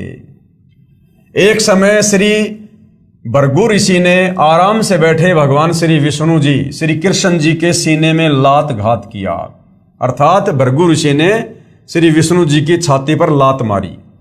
श्री विष्णु जी ने श्री भृगु ऋषि जी के पैर को सहलाते हुए कहा कि हे ऋषिवर, आपके कोमल पैर को कहीं चोट तो नहीं आई? क्योंकि मेरा सीना तो कठोर पत्थर जैसा है। यदि श्री विष्णु जी अर्थात श्री कृष्ण जी युद्ध प्रिय होते तो सुदर्शन चक्र से श्री भृगु जी के इतने टुकड़े कर सकते थे कि गिनती भी नहीं होती। इसलिए अर्जुन को डरा धमकाकर महाभारत के युद्ध में लड़ाई के लिए, युद्ध के लिए श्री कृष्ण जी ने तैयार नहीं किया, बल्कि श्री कृष्ण जी के शरीर में प्रेत की भांति प्रवेश करके इस काल ने, ज्योति निरंजन ने किया। वास्तविकता ये है कि काल भगवान जो 21 ब्रह्मांड का प्रभु है, मालिक है, उसने प्रतिज्ञा की है कि मैं अपने शरीर में व्यक्त यानी मानव सदृश से अपने वास्तविक रूप में सबके सामने नहीं आऊंगा, यानी किसी को दर्शन नहीं दूंगा। उसी ने सूक्ष्म शरीर बनाकर प्रेत की तरह श्री कृष्ण जी के शरीर में प्रवेश करके पवित्र गीता जी का ज्ञान तो सही यानी वेदों का सार कहा, परंतु युद्ध करवाने के लिए अटकलबाजी में भी कसर नहीं छोड़ी। काल अर्थात ब्रह्म कौन है ये जानने के लिए पढ़िए सृष्टि रचना, इसी पुस्तक ज्ञान गंगा के पेज नंबर 22 से 74 तक, जो कि हम पहले अच्छी प्रकार से पढ़ चुके हैं। क्योंकि सृष्टि रचना को पढ़े बिना हमें नहीं पता चलेगा कि ये काल क्यों है, ये काल क्यों बना, इसको 1 लाख मानव शरीरधारी आत्माओं का भोजन करने का श्राप क्यों लगा, और ये क्यों अपने वास्तविक काल रूप में किसी को दर्शन नहीं देता, क्यों इसने महाभारत के युद्ध के समय श्री कृष्ण जी के शरीर में प्रेत की भांति प्रवेश करना पड़ा। तो सृष्टि रचना से हमें इसका ज्ञान होगा। जब तक महाभारत का युद्ध समाप्त नहीं हुआ तब तक ज्योति निरंजन अर्थात काल ब्रह्म, जिसको क्षर पुरुष भी कहते हैं, क्षर मानी नासवान, ये मरता है और जन्मता है, ये श्री कृष्ण जी के शरीर में प्रवेश कर रहा तथा युधिष्ठिर जी से झूठ बुलवाया कि कह दो कि अश्वत्थामा मर गया। भीम के पोते तथा घटोत्कच के पुत्र बबरू भान का यानी श्याम जी का शीश कटवाया तथा स्वयं रथ के पहिए को हथियार रूप में उठाया, जबकि श्री कृष्ण जी ने तो प्रतिज्ञा की थी कि मैं युद्ध में हथियार नहीं उठाऊंगा। लेकिन उस समय श्री कृष्ण जी के शरीर में प्रवेश करके इस काल ने, ज्योति निरंजन ने रथ के पहिए को हथियार के रूप में प्रयोग करके और लाखों लोगों को मौत के घाट उतारा। ये सर्व काल ही का किया कराया उपद्रव था, प्रभु श्री कृष्ण जी का नहीं। महाभारत का युद्ध समाप्त होते ही काल भगवान श्री कृष्ण जी के शरीर से निकल गया। श्री कृष्ण जी ने श्री युधिष्ठिर जी को इंद्रप्रस्थ यानी दिल्ली की राजगद्दी पर बैठाकर स्वयं द्वारिका जाने को कहा। अब महाभारत का युद्ध हो गया, पांडव मर गए, कौरव जीत गए, सेना सारी मर गई, थोड़े बहुत जो बचे थे वो थे। उसके बाद में श्री कृष्ण जी ने, क्योंकि युद्ध करवाकर काल तो श्री कृष्ण जी के शरीर से निकल गया, वो तो चला गया अपने 21वें ब्रह्मांड में अपने तपस्या पर भून भून कर खाने के लिए। तो उसके बाद पांडवों के सबसे बड़े भाई युधिष्ठिर को श्री कृष्ण जी ने दिल्ली की गद्दी पर बैठा दिया, राजा बना दिया और कहा कि भाई देखो अब मैं द्वारिका जाऊंगा, क्योंकि श्री कृष्ण जी को पता था कि वो काल्यावन फिर से आएगा और फिर से मारकाट मचाएगा। तो अपनी सारी सेना और मथुरा वासियों को लेकर श्री कृष्ण जी द्वारिका जाने वाले थे। उससे पहले क्या होता है, तब अर्जुन आदि ने प्रार्थना की कि हे श्री कृष्ण जी, आप हमारे पूज्य गुरुदेव हो, हमें एक सत्संग सुनाकर जाना ताकि हम आपके सद्वचनों पर चलकर अपना आत्म कल्याण कर सकें। ये प्रार्थना स्वीकार करके श्री कृष्ण जी ने तिथि, समय तथा स्थान निहित कर दिया। निश्चित तिथि को श्री अर्जुन ने भगवान श्री कृष्ण जी से कहा कि प्रभु आज वही पवित्र गीता जी का ज्ञान ज्यों का त्यों सुनाना, क्योंकि मैं बुद्धि के दोष से भूल गया हूं। अब अर्जुन ने क्या कहा श्री कृष्ण जी से कि भगवान आज आप हमें अपने सत्संग के माध्यम से वही ज्ञान सुनाना जो ज्ञान आपने महाभारत के युद्ध के समय मुझे दिया था, गीता जी वाला, क्योंकि उस समय बुद्धि दोष के कारण, उस युद्ध के कारण मैं उस ज्ञान को याद नहीं रख पाया। तो श्री कृष्ण जी क्या कह रहे हैं भाई और बहनों, अगर वो ज्ञान श्री कृष्ण जी ने सुनाया होता तो श्री कृष्ण जी ये बात ना बोलते कि अर्जुन वो ज्ञान अब मुझे भी याद नहीं है। देखना, तब श्री कृष्ण जी ने कहा कि हे अर्जुन, तू निश्चय ही बड़ा श्रद्धाहीन है, तेरी बुद्धि अच्छी नहीं है, ऐसे पवित्र ज्ञान को तू क्यों भूल गया। फिर स्वयं कहा कि अब उस पूरे गीता ज्ञान को मैं भी नहीं कह सकता, अर्थात मुझे भी ज्ञान नहीं है। कहा कि उस समय तो मैंने योग युगत होकर बोला था। श्री कृष्ण जी क्या कह रहे हैं कि उस समय वो ज्ञान मैंने योग युगत होकर बोला था। झूठे नंबर बना रहे हैं अपने। अरे जो व्यक्ति युद्ध के समय जहां ऐसा डरावना माहौल होता है, शोर शराबा होता है, जो युद्ध के बीच में योग युगत हो सकता है, तो इस समय तो महल में बैठे हैं, शांति है। ऐसे माहौल में तो 2 मिनट में फिर से योग युगत हुआ जा सकता है। तो वो ज्ञान श्री कृष्ण जी ने नहीं बोला। अगर श्री कृष्ण जी ने बोला होता तो उस ज्ञान को चाहे 50 बार सुन लो, जो का त्यों सुना देते, जो क्या त्यों। तो श्री कृष्ण जी ने क्या कहा कि तेरी बुद्धि अच्छी नहीं है, ऐसे पवित्र ज्ञान को तो क्यों भूल गया। फिर स्वयं कहा कि अब उस पूरे गीता ज्ञान को मैं भी नहीं कह सकता, अर्थात मुझे ज्ञान नहीं। कहा कि उस समय तो मैं योग युगत होकर बोला था। अब भाइयों और बहनों, विचारणीय विषय है कि यदि भगवान श्री कृष्ण जी युद्ध के समय यानी ऐसे शोर शराबे में अगर योग युगत हुए होते तो शांति समय में योग युगत होना कठिन नहीं था। अरे इस समय तो महल में बैठे हैं, सत्संग करने के लिए बैठे हैं महल में शांति से। जब युद्ध के समय योग युगत हो सकते हैं तो अब योग युगत होने में क्या दिक्कत है। जबकि श्री व्यास जी ने वही पवित्र गीता जी का ज्ञान वर्षों उपरांत जो का त्यों लिपिबद्ध कर दिया। उस समय वह ब्रह्म यानी काल ज्योति निरंजन श्री व्यास जी के शरीर में प्रवेश कर गया तथा पवित्र श्री मद भगवत गीता जी को लिपिबद्ध करवा दिया, जो अब आपके कर कमलों में है। यानी जिस ज्ञान को महाभारत का युद्ध होने के कई वर्षों बाद वेद व्यास ऋषि ने, जो उस समय उस युद्ध में भी नहीं था, उसने युद्ध भी नहीं देखा, वो वेद व्यास ऋषि जिस ज्ञान को जो क्या तो लिख सकता है, लिपिबद्ध कर सकता है, तो बताओ श्री कृष्ण जी तो उस समय वहीं थे। और श्री कृष्ण जी अगर वो ज्ञान दे रहे होते तो दोबारा से उस ज्ञान को बताने में उनको क्या दिक्कत थी। तो वेद व्यास जी के अंदर इस काल बलि ने प्रवेश किया, जैसे महाभारत के समय श्री कृष्ण जी के शरीर में प्रवेश किया, ऐसे ही वेद व्यास जी के अंदर प्रवेश करके और पूरा का पूरा महाभारत का वो ज्ञान, वो पूरा का पूरा जो वेदों वाला सार था, वो जो गीता जी के रूप में बोला था, वो वेद व्यास जी के अंदर प्रेत की भांति प्रवेश करके इस काल बलि ने जो का त्यों लिखवा दिया। जिस वेद व्यास का महाभारत से कोई लेना देना नहीं था, जो उस समय युद्ध में भी नहीं था। तो अगर श्री कृष्ण जी ने ये ज्ञान बोला होता तो श्री कृष्ण जी सत्संग करते समय वो ज्ञान जो का त्यों सुना सकते थे। लेकिन श्री कृष्ण जी कह रहे हैं भैया मुझे भी याद नहीं है, अब मैं जो का त्यों नहीं कह सकता। प्रमाण के लिए संक्षिप्त महाभारत पेज नंबर 667 तथा पुराने के पेज नंबर 1531 पर देखिएगा। ये संस्कृत भाषा है, आपको हिंदी पर लेकर चलते हैं। भगवान बोले यानी श्री कृष्ण जी बोले, वह सब का सब उसी रूप में फिर दोहरा देना अब मेरे वश की बात नहीं है कि अर्जुन अब वो ज्ञान जो का त्यों तेरे को सुना देना मेरे बस की बात नहीं है। उस समय मैंने योग युगत होकर परमात्म तत्व का वर्णन किया था। ये संक्षिप्त महाभारत द्वितीय भाग के पेज नंबर 1531 से। श्री कृष्ण का अर्जुन से गीता का विषय पूछना, सिद्ध महर्षि वैशंपायन और कश्यप का संवाद। पांडु नंदन अर्जुन श्री कृष्ण के साथ रहकर बहुत प्रसन्न थे।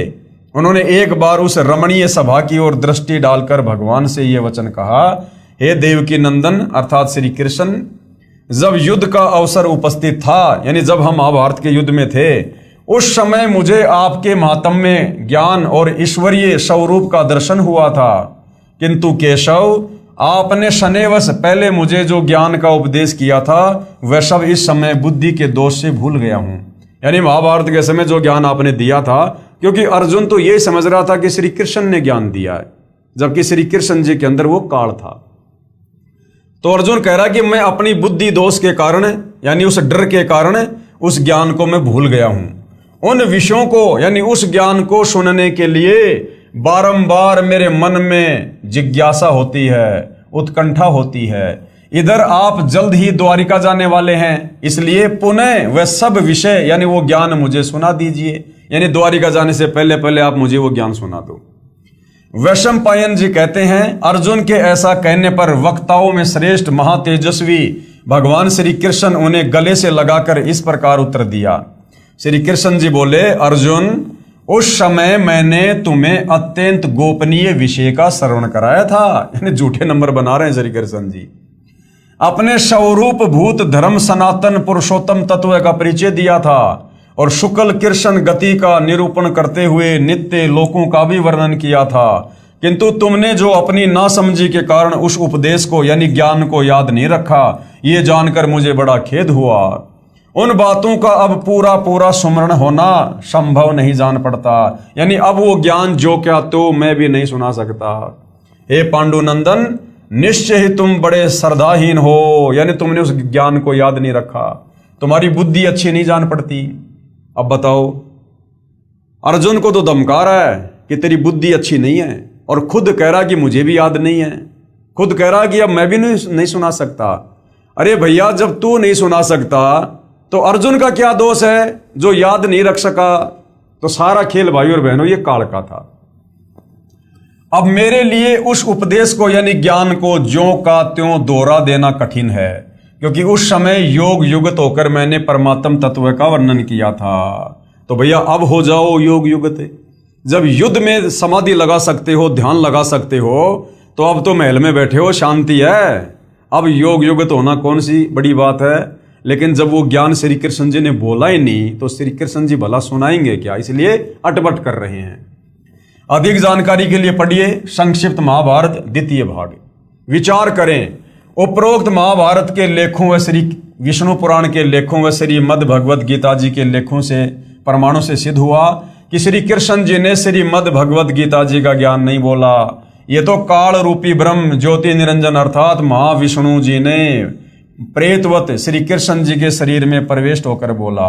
विष्णु ने नहीं, महाविष्णु, क्योंकि ये काल महाविष्णु का रूप धारण करके और अपनी पत्नी दुर्गा के साथ शारीरिक संबंध बना के जिस पुत्र की उत्पत्ति करता है उसका नाम आगे चलकर विष्णु होता है।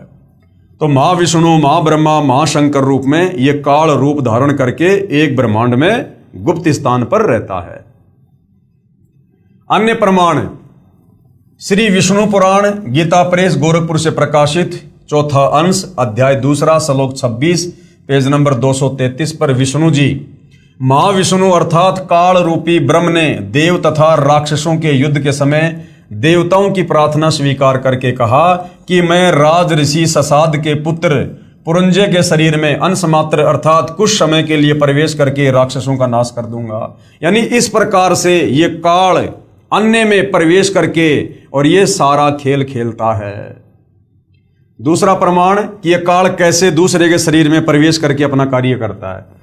श्री विष्णु पुराण गीता प्रेस गोरखपुर से प्रकाशित है, चौथा अंश है अध्याय 3 श्लोक 6 पेज नंबर 242 पर श्री विष्णु जी ने गंधर्वों व नागों के युद्ध में नागों का पक्ष लेते हुए कहा, यानी विष्णु रूप में उस समय ये काल आ गया और नागों का पक्ष लेते हुए कहा कि मैं महाविष्णु अर्थात काल रूपी ब्रह्म मानधाता के पुत्र पुरुतकुश में प्रवेश होकर उन संपूर्ण दुष्ट गंधर्वों का नाश कर दूंगा। तो इस प्रकार ये दूसरे के शरीर में प्रवेश करके अपना कार्य करता है। अन्य प्रमाण कुछ समय उपरांत श्री युधिष्ठिर जी को भयंकर शौपन आने लगे। अब महाभारत युद्ध के बाद में युधिष्ठिर को भयंकर भयंकर डरावने सपने आने लगे। श्री कृष्ण जी से कारण तथा समाधान पूछा तो बताया कि तुमने युद्ध में जो पाप किए ना वह नरसंहार का दोष है, तुम्हें दुखदाई हो रहा है, इसके लिए एक यज्ञ करो। श्री कृष्ण जी के मुख कमल से ये वचन सुनकर श्री अर्जुन को बहुत दुख हुआ तथा मन ही मन विचार करने लगा कि भगवान श्री कृष्ण जी पवित्र गीता बोलते समय तो कह रहे थे कि अर्जुन तुम्हें कोई पाप नहीं लगेगा, तू युद्ध कर ले। इसका प्रमाण कहाँ है? गीता अध्याय 2 श्लोक नंबर 37 और 38 में कि अर्जुन तू युद्ध कर, तुझे पाप नहीं लगेगा, तेरे दोनों हाथों में लड्डू हैं। अगर युद्ध में मारा गया तो तू स्वर्ग में राज करेगा, जीत गया तो धरती पर राज करेगा। और जब युधिष्ठिर को डरावने सपने आने लगे तो श्री कृष्ण कह रहा कि तुमने युद्ध में जो पाप किया ना वो दोष लग गया तुम्हें। तो उस समय श्री कृष्ण जी के शरीर में प्रवेश करके युद्ध करवाने के लिए इस काल ने अर्जुन से कहा था कि युद्ध कर, तुझे दोष नहीं लगेगा, तेरे दोनों हाथों में लड्डू हैं। और महाभारत के युद्ध के बाद श्री कृष्ण जी के शरीर से निकलकर काल तो चला गया, अब बच गए श्री कृष्ण जी, उनको पता ही नहीं मैंने क्या बोला। तो अब जब युधिष्ठिर पूछ रहा कि भगवान मुझे ऐसे डरावने सपने क्यों आ रहे हैं, तो अब श्री कृष्ण जी कह रहे हैं कि भैया महाभारत के युद्ध में तुमने जो नरसंहार किया ना, जो अपने सौजनों की जो तुमने हत्या की है कौरवों की, भैया वो पाप कर्म तुझे दुखदाई हो रहे हैं। तो युद्ध के समय तो काल ने श्री कृष्ण जी में प्रवेश करके क्या बोला युद्ध करवाने के लिए कि तुम्हें पाप नहीं लगेंगे, और अब श्री कृष्ण जी सलाह दे रहे हैं कि भैया तुझे पाप लग गए। अर्थात उस समय वो ज्ञान श्री कृष्ण जी ने नहीं बल्कि श्री कृष्ण जी में प्रवेश करके काल बोल रहा था। वरना श्री कृष्ण जी भला दोगली बात क्यों करेंगे? युद्ध करवाने के लिए तो कुछ कहेंगे और युद्ध के बाद में कुछ कहेंगे। यदि युद्ध में मारा भी गया तो स्वर्ग का सुख भोगेगा, अन्यथा युद्ध में जीतकर पृथ्वी के राज्य का आनंद लेगा। अर्जुन ने विचार किया कि जो समाधान दुख निवारण का श्री कृष्ण जी ने बताया है, इसमें करोड़ों रुपए खर्च होना है, जिससे बड़े भाई युधिष्ठिर का कष्ट निवारण होगा। यदि मैं श्री कृष्ण जी से वाद विवाद करूंगा कि आप पवित्र गीता जी का ज्ञान देते समय तो कह रहे थे कि तुम्हें पाप नहीं लगेगा, अब उसके विपरीत बात कर रहे हो, इससे मेरा बड़ा भाई ये ना सोच बैठे कि करोड़ों रुपए के खर्च को देखकर अर्जुन बौखला गया है तथा मेरे कष्ट निवारण से प्रसन्न नहीं है, इसलिए मौन रहना उचित जानकर सहर्ष स्वीकृति दे दी कि जैसा आप कहोगे वैसा ही होगा। श्री कृष्ण जी ने उस यज्ञ की तिथि निर्धारित कर दी। वह यज्ञ भी श्री सुदर्शन सोपच के भोजन खाने से सफल हुई। कुछ समय उपरांत ऋषि दुर्वासा जी के श्रापवश सभी यादव कुल विनाश हो गया। श्री कृष्ण भगवान के पैर के तलवे में एक शिकारी, जो त्रेता युग में सुग्रीव का भाई बाली की ही आत्मा थी, उसने विषाक्त यानी जहरीला तीर मार दिया। तब पांचों पांडवों के घटना स्थल पर पहुंच जाने के उपरांत श्री कृष्ण जी ने कहा कि आप मेरे शिष्य हो, मैं आपका धार्मिक गुरु भी हूं, इसलिए मेरी अंतिम आज्ञा सुनो। एक तो ये है कि अर्जुन द्वारिका की सभी स्त्रियों को इंद्रप्रस्थ यानी दिल्ली ले जाना, क्योंकि यहां कोई नर नहीं बचा है, क्योंकि सारे के सारे 56 करोड़ यादव मर गए थे आपस में कट कट के दुर्वासा के श्राप के कारण। तथा दूसरे, आप सभी पांडव राज्य त्याग कर हिमालय में साधना करके शरीर को गला देना। और दूसरा क्या आदेश दिया श्री कृष्ण जी ने कि आप पांचों पांडव राज्य को छोड़कर हिमालय में चले जाना, वहां पर तपस्या करना और शरीर को गला के नष्ट कर देना। अब अर्जुन के मन में विचार आने लगा कि भैया श्री कृष्ण जी तो बड़ा दोगला, जब युद्ध करवाना था तब तो कह रहा था कि युद्ध में मर गया तो स्वर्ग का राज्य करेगा और अगर जीत गया तो धरती का राज्य करेगा, और अब कह रहा है कि हिमालय में जाके अपना शरीर गड़ा दो। तो श्री अर्जुन से रहा नहीं गया और उसने फिर सवाल पूछ ही लिया कि भगवान आप ये दोगले वचन क्यों कह रहे हो? युद्ध के समय तो कह रहे थे कि तुझे धरती का राज्य मिलेगा, तुझे सुख मिलेगा, और अब कह रहे हो कि राज्य को छोड़कर हिमालय में जाके गड़ जाओ, तुम्हारे ऊपर महाभारत के पाप बहुत ज्यादा हैं। उस समय श्री कृष्ण हकीकत बता रहा है कि भाई मुझे कुछ नहीं पता मैंने युद्ध के समय क्या कहा था और क्या नहीं कहा था। भाई कोई और ही बला, कोई और ही शक्ति थी जो सब कुछ कह रही थी, लेकिन अब मैं जो कह रहा हूं वो बिल्कुल हकीकत है। इस राज्य को त्याग कर हिमालय में जाकर गड़ के शरीर त्याग दो। तथा दूसरे, आप सभी पांडव राज्य त्याग कर हिमालय में साधना करके शरीर को गड़ा देना, क्योंकि तुमने महाभारत के युद्ध के दौरान जो हत्याएं की थी, तुम्हारे सिर पर वह पाप बहुत भयंकर है। उस समय अर्जुन अपने आप को नहीं रोक सका और अर्जुन ने फिर पूछ ही लिया तथा कहा, प्रभु वैसे तो आप ऐसी स्थिति में हैं कि मुझे ऐसी बात नहीं करनी चाहिए, परंतु प्रभु यदि आज मेरी शंका का समाधान नहीं हुआ तो मैं चैन से मर भी नहीं पाऊंगा, पूरा जीवन रोता रहूंगा। श्री कृष्ण जी ने कहा, अर्जुन पूछ ले जो कुछ पूछना है, मेरी अंतिम घड़ियां हैं। श्री अर्जुन ने आंखों में आंसू भरकर कहा कि प्रभु बुरा ना मानना, जब आपने पवित्र गीता जी का ज्ञान कहा था उस समय मैं युद्ध करने से मना कर रहा था। आपने कहा था कि अर्जुन तेरे दोनों हाथों में लड्डू हैं, यदि युद्ध में मारा गया तो स्वर्ग को प्राप्त होगा और यदि विजय हुआ तो पृथ्वी का राज्य भोगेगा तथा तुम्हें कोई पाप नहीं लगेगा। हमने आप ही की देख रेख व आज्ञा अनुसार युद्ध किया। इसका प्रमाण कहाँ है? गीता अध्याय 2 श्लोक नंबर 37 और 38 की अर्जुन तेरे दोनों हाथों में लड्डू हैं। तो अर्जुन कहता है, हे भगवान हमारे को तो एक हाथ में भी लड्डू नहीं रहा, ना तो हम युद्ध में मरे जो हम स्वर्ग में जाते, और अब आप हमारे को धरती का राज्य भी नहीं भोगने दे रहे, कह रहे हो कि राज्य छोड़कर हिमालय में जाके तपस्या करके गड़ के मर जाओ। हमारे तो एक हाथ में भी लड्डू नहीं रहा, न तो युद्ध में मरकर स्वर्ग प्राप्ति हुई तथा अब राज्य त्यागने का आदेश आप दे रहे हैं। न ही पृथ्वी के राज्य का आनंद ही भोग पाए। ऐसा छल युक्त व्यवहार करने में आपका क्या स्वार्थ था? यानी आपने हमारे साथ में ऐसा धोखा क्यों किया? अर्जुन के मुख से ये वचन सुनकर युधिष्ठिर जी ने कहा कि अर्जुन, ऐसी स्थिति में जबकि भगवान अंतिम श्वास गिन रहे हैं, आपका शिष्टाचार रहित व्यवहार शोभा नहीं देता। श्री कृष्ण जी ने कहा, अर्जुन, आज मैं अंतिम स्थिति में हूं और तुम मेरे अत्यंत प्रिय हो।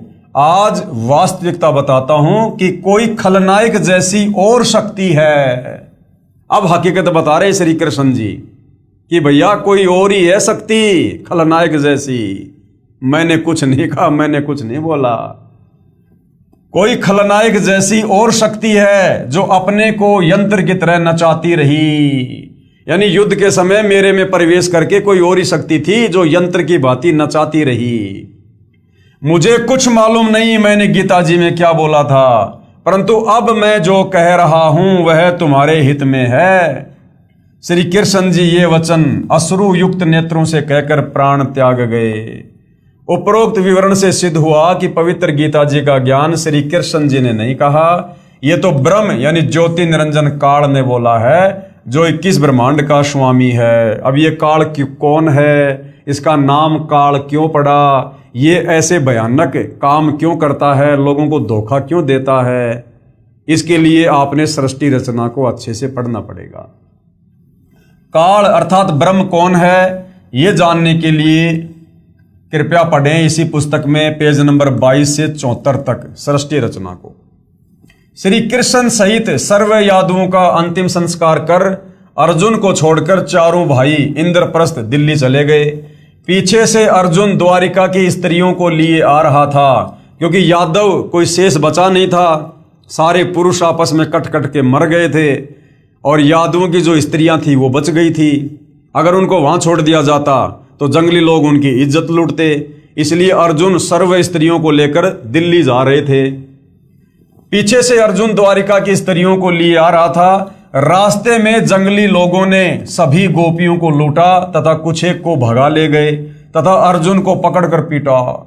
अर्जुन के हाथ में वही गांडीव धनुष था जिससे महाभारत के युद्ध में अनगिनत हत्याएं कर डाली थी, वो भी नहीं चला। जिस धनुष से अर्जुन ने लाखों लोगों को महाभारत के युद्ध के समय मौत के घाट उतार दिया, अब वो अर्जुन से उठाया भी नहीं जा रहा है, क्योंकि उस समय काल ने अर्जुन को शक्ति दे रखी थी युद्ध करवाने के लिए, और अब वो काल ने शक्ति वापस छीन ली। तब अर्जुन ने कहा कि यह श्री कृष्ण वास्तव में झूठा तथा कपटी था, क्योंकि भाई और बहनों वास्तविकता से अर्जुन भी परिचित नहीं था, इसलिए वो श्री कृष्ण जी को ही झूठा कह रहा है, कपटी कह रहा है, जबकि सारा का सारा खेल वो काल खेल रहा था। जब युद्ध में पाप करवाना था तब तो मुझे शक्ति प्रदान कर दी, एक तीर से सैकड़ों योद्धाओं को मार गिराता था, और आज वह शक्ति छीन ली, खड़ा खड़ा पिट रहा हूं। इसी विषय में पूर्ण ब्रह्म कबीर साहिब कबीर देव जी का कहना है कि श्री कृष्ण जी कपटी व झूठे नहीं थे, ये सारा जुल्म ये काल ज्योति निरंजन कर रहा है। जब तक ये आत्मा कबीर परमेश्वर अर्थात सत्य पुरुष की शरण में पूरे संत तत्वदर्शी के माध्यम से नहीं आ जाएगी, तब तक काल इसी तरह कष्ट पर कष्ट देता रहेगा। अब सोचिए भाई और बहनों, जब महाभारत के योद्धा अर्जुन जैसे को इस काल ने नहीं छोड़ा, नहीं बख्शा, उसको भी यंत्र की भांति नचा रहा है, तो आप और हम कलयुग के दो कोटि के जीवों की भला क्या औकात, क्या बिसात। यदि हम समय रहते जगत गुरु तत्वदर्शी सतगुरु रामपाल जी की शरण प्राप्त करके सत भक्ति पर नहीं लगेंगे तो, और जिस दिन हम जगत गुरु तत्वदर्शी सतगुरु रामपाल जी की शरण में आ जाएंगे और मर्यादा में रहकर भक्ति करेंगे, ये काल जो 21 ब्रह्मांड का स्वामी है, जो श्री कृष्ण जी को भी यंत्र की भांति नचाता है, ब्रह्मा विष्णु महेश की भी जिसने चक्री बांध रखी है, ये आप और हम भक्तों से 100 कदम दूर खड़ा रहेगा, 100 कदम दूर, क्योंकि हम पूर्ण समर्थ कबीर भगवान जो वर्तमान में सतगुरु रामपाल जी के नाम से धरती पर प्रकट हैं, हम उनकी शरण में हैं, और इनसे बढ़कर समर्थ धरती पर और कोई नहीं है। तब तक काल इसी तरह कष्ट पर कष्ट देता रहेगा। पूर्ण जानकारी तत्व ज्ञान से होती है, इसलिए काल कौन है ये जानने के लिए कृपया पढ़ें इसी पुस्तक के पेज नंबर 22 से 74 तक सृष्टि रचना को। विशेष विचार। उपरोक्त प्रमाणों से सिद्ध हुआ कि श्रीमद् भगवद गीता का ज्ञान श्री कृष्ण जी ने नहीं बोला, ये तो श्री कृष्ण जी के शरीर में प्रेतवत प्रवेश होकर ब्रह्म अर्थात काल अर्थात ज्योति निरंजन ने बोला था। तो भाइयों और बहनों, इस रहस्य से, तत्वदर्शी संत के अभाव से, सदियों से, सतयुग से पर्दा पड़ा हुआ था। तत्व ज्ञान के अभाव में हमारे नादान धर्म गुरु भले वो संस्कृत के विद्वान थे, चारों वेदों को जिसने याद कर रखा था वो चतुर्वेदी कहलाता था, जिसने 3 वेदों को याद कर रखा था वो त्रिवेदी कहलाता था, जिसने 2 वेदों को घोट रखा था वो द्विवेदी कहलाता था। लेकिन ये लोग तत्व ज्ञान के अभाव में हमें धर्मशास्त्रों का सूक्ष्म ज्ञान निष्कर्ष निकाल कर नहीं बता पाए, जो निष्कर्ष अब सतगुरु रामपाल जी बता रहे हैं, और पूरा निष्कर्ष निकाल कर अपने सत्संगों में डाल दिया, अपनी पुस्तकों में डाल दिया। अब यदि आवश्यकता है तो जगत गुरु तत्वदर्शी सतगुरु रामपाल जी के तत्व ज्ञान युक्त सत्संगों को सुनने की आवश्यकता है।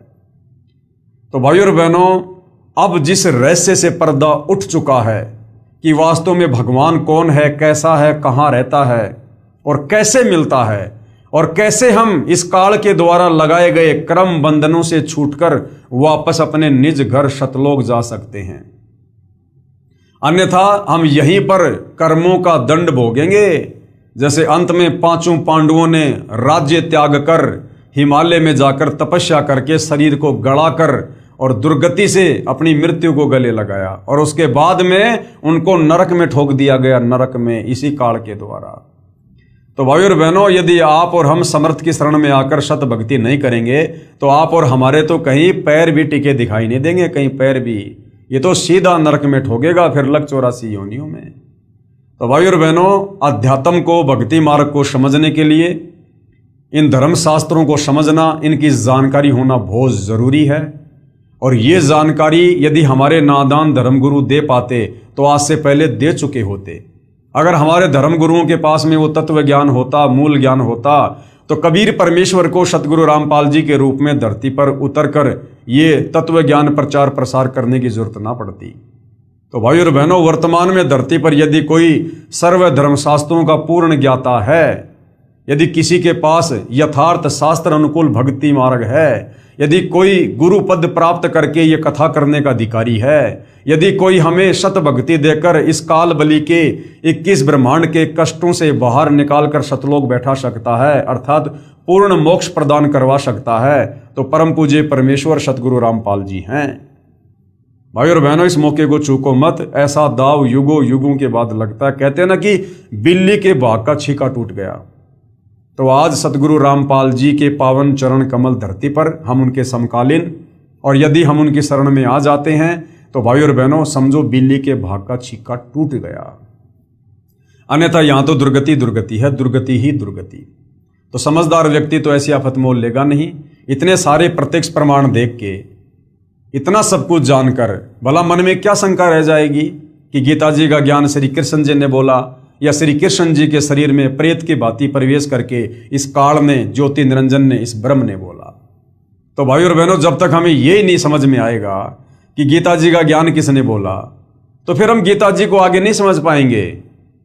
आगे अपने से अन्य फिर गीता ज्ञान देता, जिस पूर्ण परमात्मा की जानकारी दे रहा है, फिर हम डगमग हो जाएंगे, हम विचलित हो जाएंगे। यदि तत्व ज्ञान के अभाव से यदि हम श्री कृष्ण जी को सुप्रीम पावर मानते रहे कि गीता जी का ज्ञान इन्हीं ने बोला है, तो आगे चलकर श्री कृष्ण जी तो अपने से अन्य किसी और सुप्रीम भगवान की जानकारी दे रहे हैं, अर्जुन को उसकी शरण में जाने की सलाह दे रहे हैं। तो फिर हम डगमग हो जाएंगे कि भैया सबसे बड़े भगवान तो श्री कृष्ण जी अर्थात श्री विष्णु जी, अब ये और किसकी जानकारी दे रहे हैं, तो फिर हमारी बुद्धि आगे काम नहीं करेगी। तो उसके लिए सबसे पहले हमने सृष्टि रचना से परिचित होना बहुत जरूरी है। उसके बाद गीता जी का ज्ञान किसने बोला, इससे परिचित होना बहुत जरूरी है। उसके बाद हम आगे अध्यात्म को समझ पाएंगे, और अध्यात्म को समझेंगे तभी तो हम दृढ़ होकर विश्वास के साथ भक्ति करके सफलता प्राप्त करेंगे। तो भाइयों और बहनों, पवित्र पुस्तक ज्ञान गंगा के ऊपर बन रहे वीडियो के तहत आज हमारा ये 25वें नंबर का वीडियो था। कल पूज्य गुरुदेव भगवान के आशीर्वाद से हम अगले विषय को लेंगे, जो है श्रीमद् भगवद गीता का सार। हमारे नादान धर्म गुरुओं ने अपनी नासमझी के चलते 4 लाइनों में गीता जी का सार बताकर अपना पीछा छुड़वा रखा है। अर्जुन तू क्या लाया था, तू क्या लेके जाएगा, सब कुछ यहीं पर छोड़कर जाएगा, क्यों तेरा तेरी मेरा मेरी कर रहा है। तो ये गीता जी का सार नहीं है। सतगुरु रामपाल जी भगवान कहते हैं गीता जी का ज्ञान समझने में तो जोटा लगेगा, जोटा, कलेजा फटेगा, जोर लगेगा, इतना आसान नहीं है। तो अब सतगुरु रामपाल जी की दया से ये गीता जी का सार पहली कक्षा का कायदा बन गया। पहली कक्षा का कायदा इतना आसान करके, इतना सरल करके इन्होंने आप और हमारे समक्ष इस तत्व ज्ञान को, धर्मशास्त्रों के निष्कर्ष को सार्वजनिक कर दिया है। अब यदि आवश्यकता है तो थोड़ा सा धैर्य धारण करके निष्पक्ष होकर इस ज्ञान पर मंथन करने की आवश्यकता है। तो भाइयों और बहनों, कल फिर सेवा में हाजिर होंगे। तब तक पूज्य गुरुदेव भगवान हम सबको आज्ञा दे, आशीर्वाद दे, सद्बुद्धि दे, हमारा मार्गदर्शन करे, हमें भ्रमने भटकने से बचाए। बंदी छोड़ सतगुरु रामपाल जी परमेश्वर जी की जय हो।